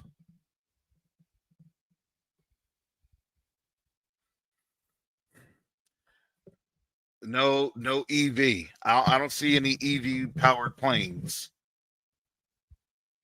They use jet fuel.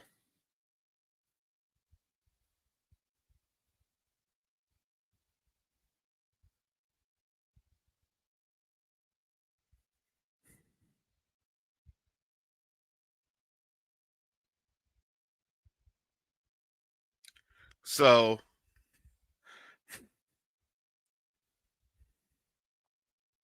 do not get comfortable with this ceasefire, supposed ceasefire, quote unquote. Because all you're doing now is you're just riding the next wave. So when that wave starts to break, and then people come under and get crashed out under those waves, remember, a lot of folks are going to say, it's business as normal. We're back in business.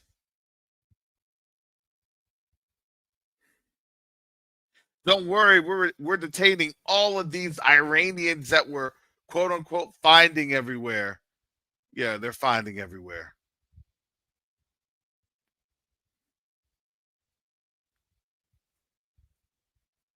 They're not finding them anywhere. They know who they are. They know where they're coming from.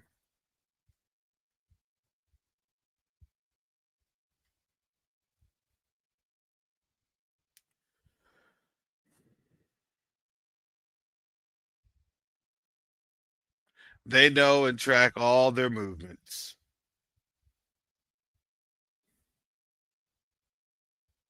They know who they're going to let go, and they know who they're going to allow to operate.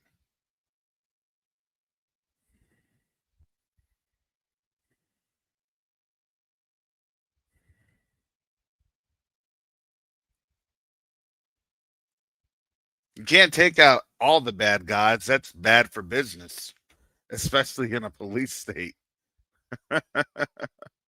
especially for a nation that works on fear. You all realize that this nation has worked on fear, especially for us, since 1619. We have over 400 years of trauma.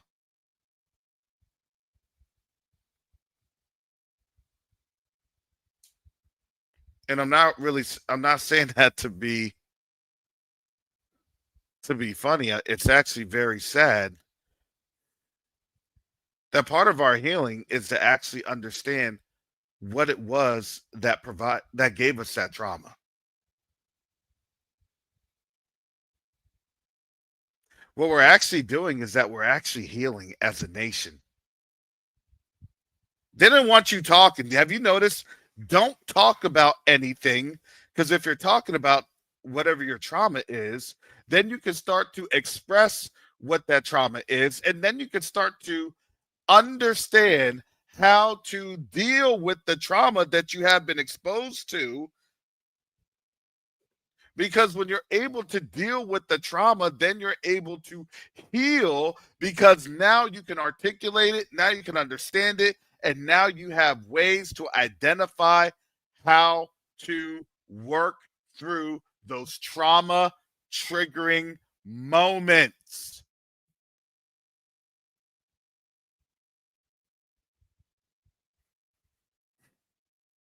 Instead of Babylon being healed, we're actually being healed. How are we healing ourselves? We're speaking truth and peace to our neighbors. Zechariah, chapters 8 and 9. We're coming together as a people. We're talking together as a people. I don't care if you're Kemetic. I don't care if you're 5%. I don't care.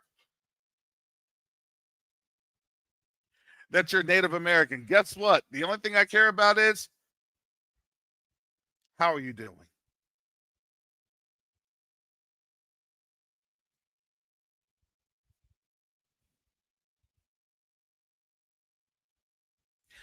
I love you enough that I don't even care about what your background is. I just want to make sure that you're taken care of. We'll figure out all the identity stuff later. But right now, we need to come together as a people. We need to move. We need to flow together as a people. Do you know that that's even what scriptures is saying? They know what time it is.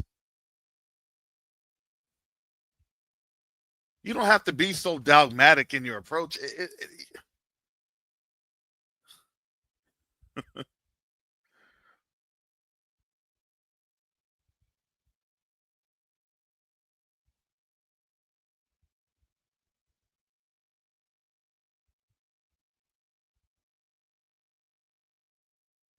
This healing is dangerous because when you're able to heal your minds, guess what you're able to do next?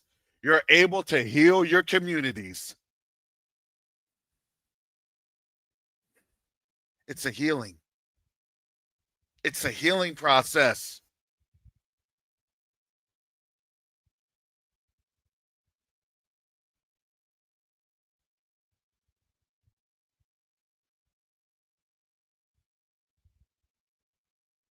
They're trying to heal by healing their economy.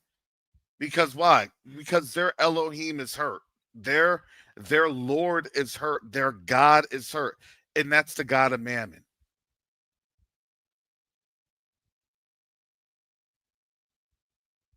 Did you notice what Trump said? He didn't really care about. All right, let's play this because I want you to understand what he was really trying to say here. Here we go.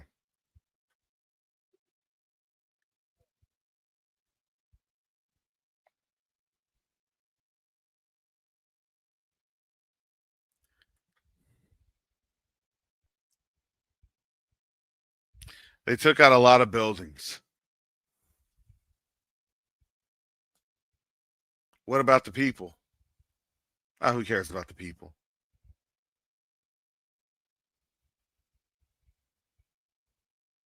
They only care about it is superficial.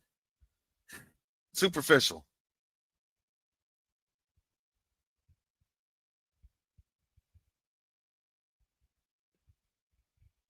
Because now you know what they're trying to create, especially here in the United States. They're now trying to create that next generation of, let's just call it what it is. They're creating the next generation of homegrown terrorists. They're doing that, not us.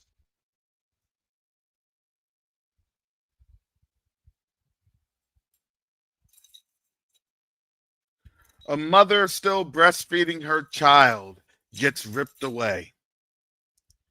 A father gets ripped away from his children. Parents get ripped away from their children, and grandchildren.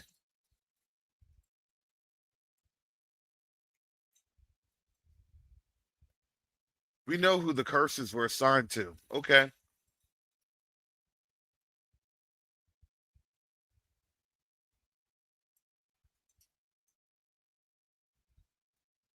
We dealt with that before.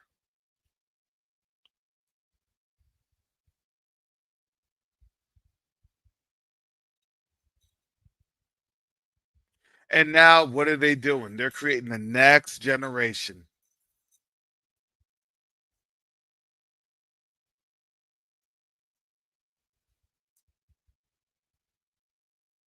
Because these nations are about to go into servitude.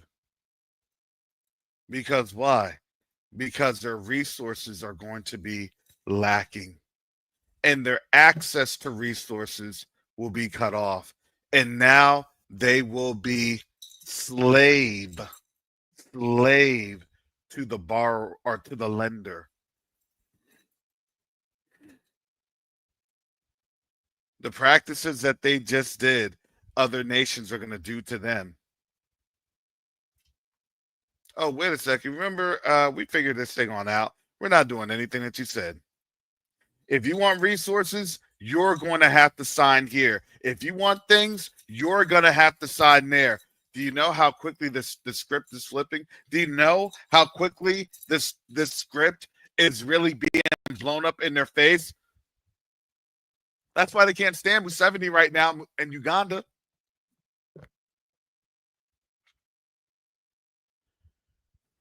That's why they don't like Tanzania right now. Tanzania said, you know what? We're not going to go with any of your funds. We have funds. And we're just going to use our funds to do what we need to do our projects, to do our ports.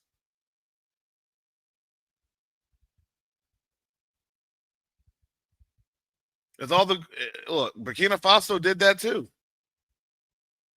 Man, with all the stuff that you steal, yeah, right. Take that out the proceeds of what you stolen from this nation, what you stolen from this region. They ain't gotta pay not nary one more cent with what's on quote unquote paper and what's been stolen. They ain't gotta pay not nary one more cent. And the nations are furious about this. What do you think NATO's all about? Man, we gotta get this money. Watch, as soon as this happens, then there's gonna be more crazy stuff happening in Africa, I guarantee you. But we're gonna have to come up with this plan because if not, we're gonna be gone in less than a year.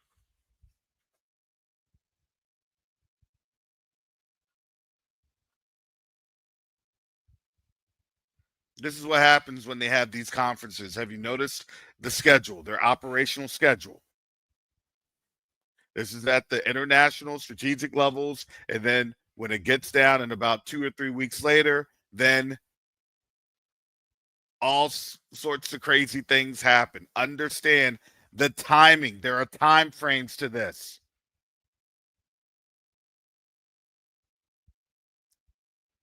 We all should know how this thing works. We've dealt with this for over 400 years.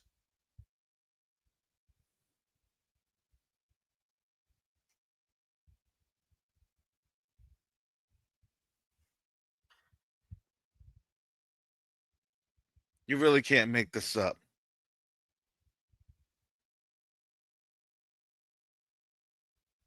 But people think that it's made up because you want to know why? A lot of people, especially their people, they can't reconcile that this is happening in front of their faces.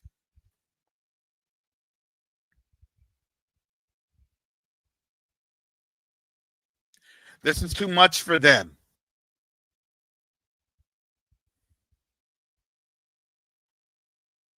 They had to call a timeout. It's too much for them. Wait a second. How much time do we still have left on the clock? Wait a second. How much time do we still have left in prophecy?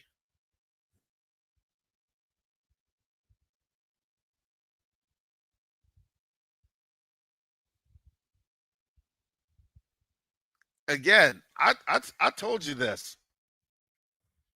I don't know how much time I still have left on these YouTube streets.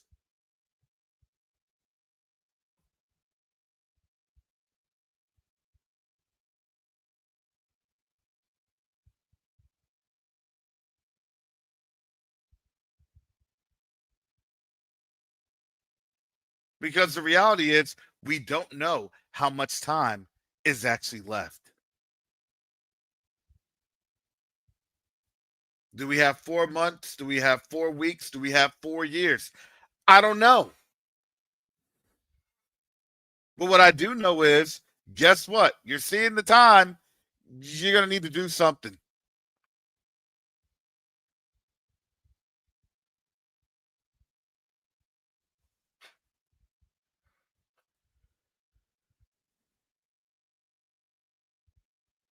And isn't it amazing? All of a sudden, Now Africa wants to actually build up, and they're taking back their pride. Why is that? Because they've seen us.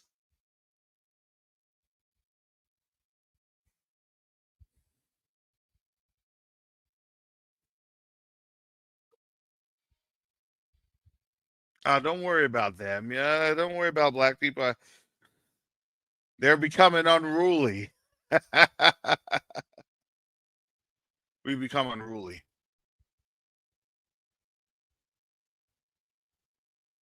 We become too uppity for our own good.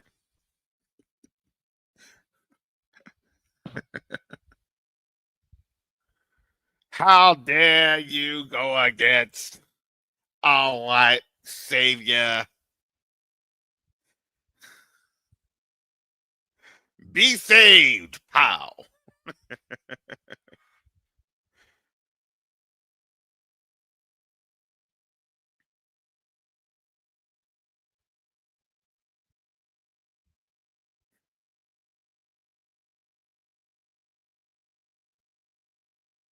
And now it's not looking too well for them.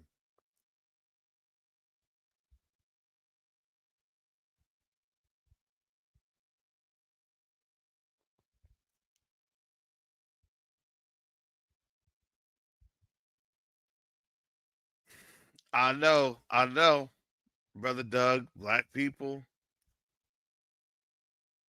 are becoming unrulable. We're not the victuals. We're not the generation of 20, 30, 40 years ago. That's not a good sign for them. You're telling me that we are thinking by ourselves. We're reasoning with ourselves. Shoot, we're writing books within our communities. We're analyzing things. We're talking about things on a daily basis. We're coming up with plans and formulas and strategies, and we're enacting those plans and formulas and strategies.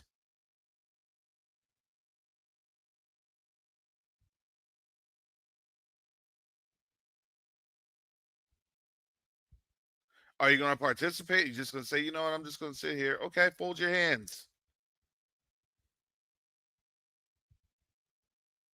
This is my time in the show. I come through and I say, hey, thank you, family, for your support. I appreciate it.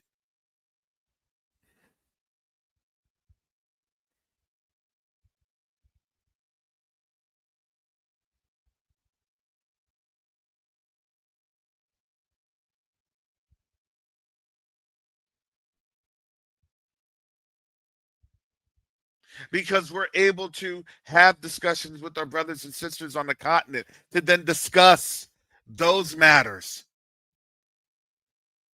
outside of the boule organizations that are always out in the front. Because why? Because they have the revenues first.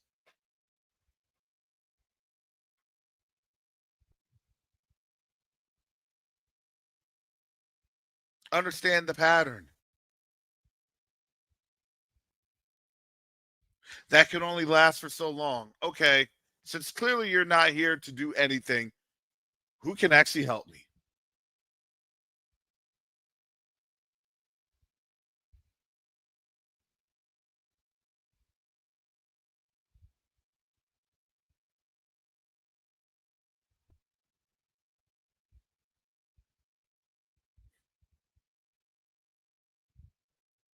We're here in a very, very interesting time.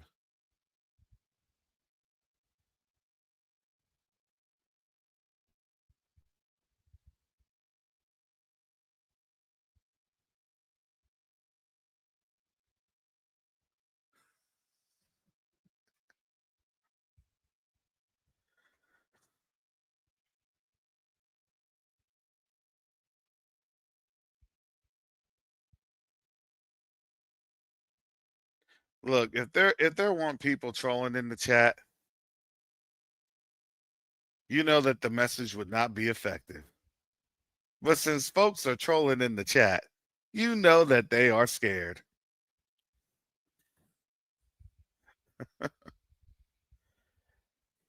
But you know what? Sometimes that nervous energy, just because you may be a grown up, a lot of people are still kids at heart, so they have nervous energy. You got to remember, a lot of them,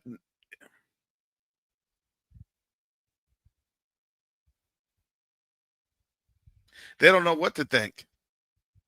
They don't know what to understand.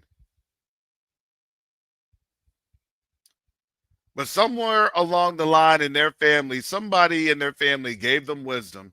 Thank you, Glenn McDonald, for the super sticker. I appreciate it. Hallelujah.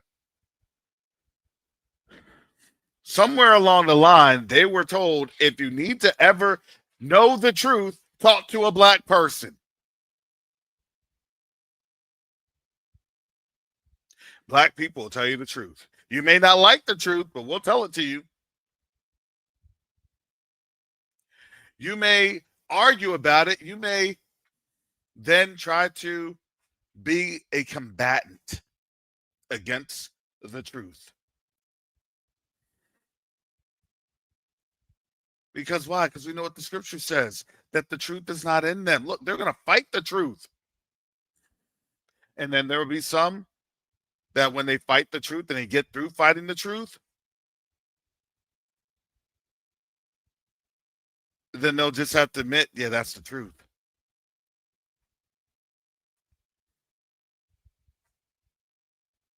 Look, all they're doing is they're fighting against the truth. And it's so funny that the truth is on the world stage.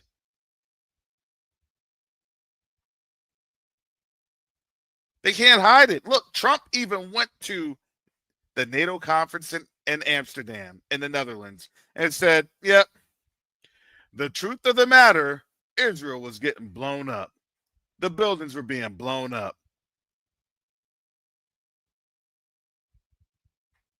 Give it a little bit, and they will tell on themselves. Because why? Because when you are dealing with liars, they won't be able to keep their lies straight.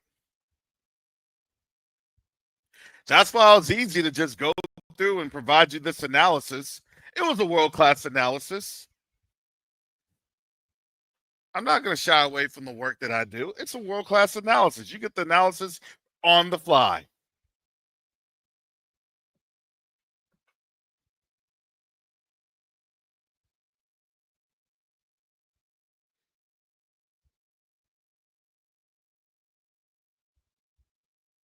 And it's better to give you the analysis than have my time, have my gifts and talents and time go towards them that don't care anything about us.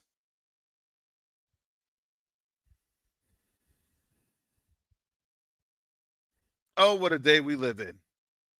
Oh, what a time we live in. And it's really beautiful.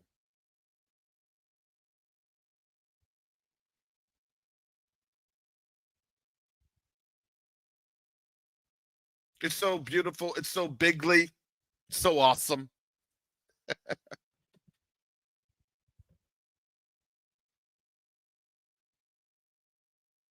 But you all realize that that's just insight that they pay hundreds of thousands of dollars for. You know those types of insights? I'm going to tell you this. There was a study. I was sitting in listening to a study. $7 million study for an hour presentation that had 20 some pages. And it took 2 years.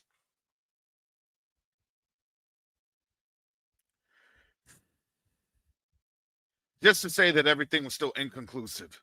Come on now. I was looking at this. I was like, what? What? Man, let me hurry up and get my doctorate degree and get this thing done. Put some professional spec on my name, get some titles up on in here, and be like, oh yeah, so I did all this and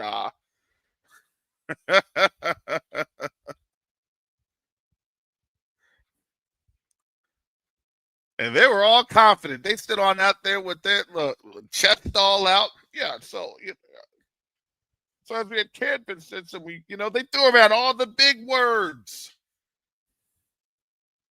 The big words that I now know, and the big words that I now use, and the big words that I now run through in my academic and scholarly things. That they got paid millions of dollars for it. Just to say, well, we really don't know. But if you want to pay us another 15 million, then guess what? You want to pay us another 30 million, then guess what?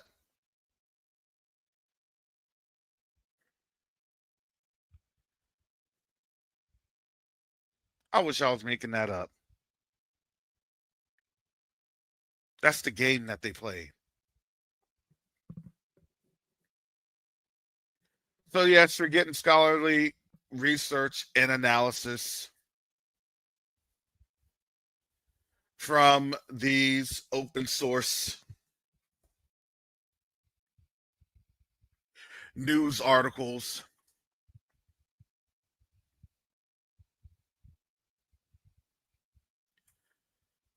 But now that you understand some knowledge, guess what you get a chance to do? You get a chance to use it and to be effective.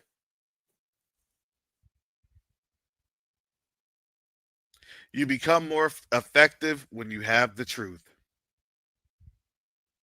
That's speaking truth and peace. Here's the thing. Like I said, don't trip. You don't need to be scared. Matter of fact, these times are actually awesome times for us. Because guess what? These other nations are seeing what we're seeing.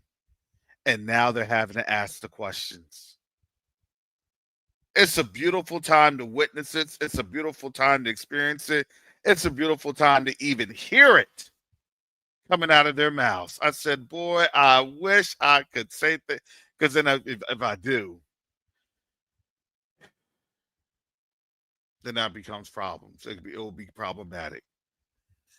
So just rest assured that people do understand, and they're seeing this. Do they have a plan for this? They're trying their best to figure this thing on out, because for them, it's a shock to them to see what's happening, because understand they get the other side of the propaganda.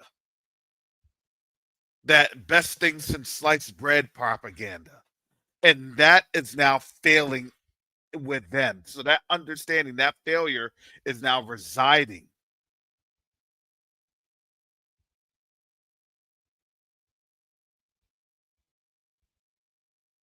So now they're trying to reconcile that. I can't. I had a conversation yesterday.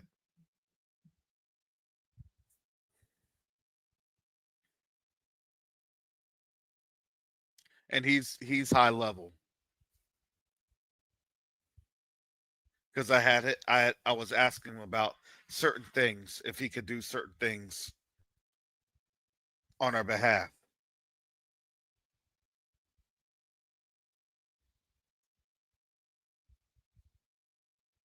And he said, this is crazy. He said, I couldn't even understand all of the ICE protests and then seeing what was going on with ICE. I said, it didn't make sense to me.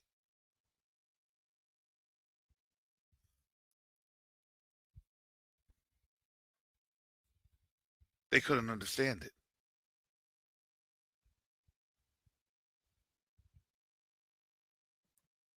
So when I broke that down to him in about 2 minutes, he said, wow. He said, I would have never known. Knowledge transfer, cultural exchange is really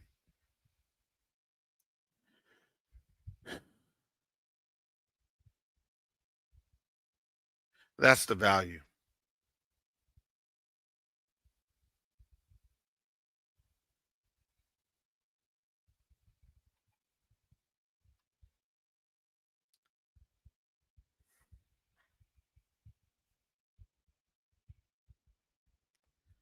So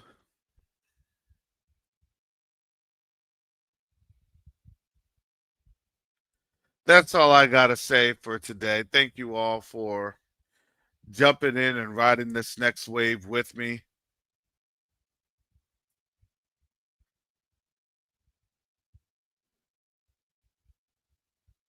We don't have to crash out like that. But what we do, we speak truth and peace. And as we speak truth and peace, and guess what? We are moving mountains.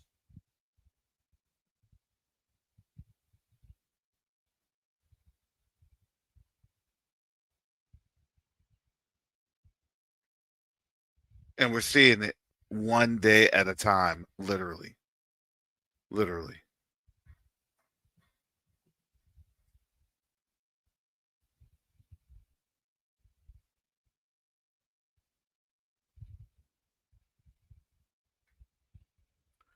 So now, with that being said,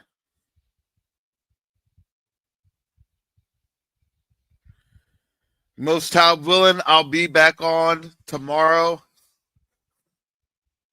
We'll see if the ceasefire lasts until tomorrow. I think that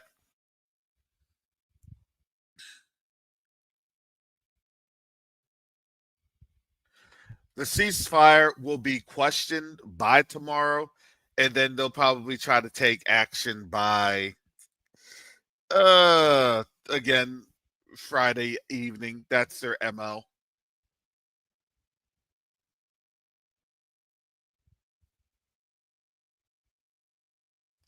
They have this thing in Amsterdam or the Netherlands. Once they have that, you know, it is what it is. And again, like I said, if there is late breaking news that's significant, that's actually verifiable, then I will be on. I will be on.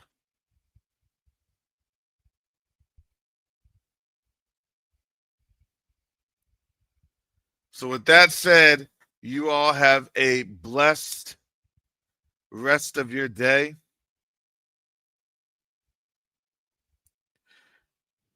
And I'm praying that you have a blessed rest of your day. In the name of Yahushua HaMashiach. Don't be scared. Don't be scared. Be encouraged. Be encouraged. Just a little bit more time to endure. Just that's all I can say is wow. Wow.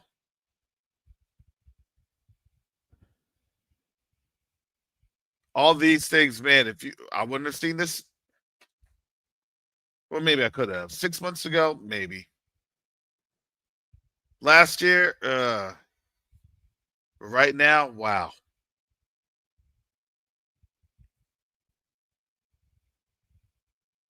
Yes, this is definitely an interesting time to be alive. But in being alive, let me tell you this.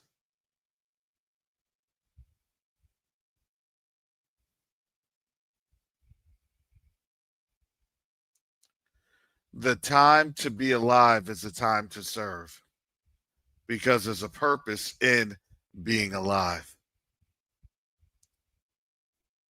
And in doing so, I'm going to say this. Ask the Most High what your purpose is during this time.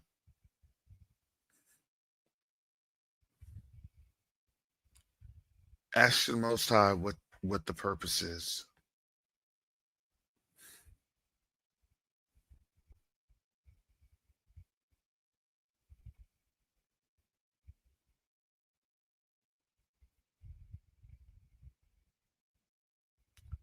So with that said, I got to get going. Got to make some phone calls. And with that, you all be blessed. And with that said, family, shalom, salama, siemi, shalom, peace, and blessings. Yasharel, keep looking forward and keep moving on the path that the Most High has set before you. Hallelujah.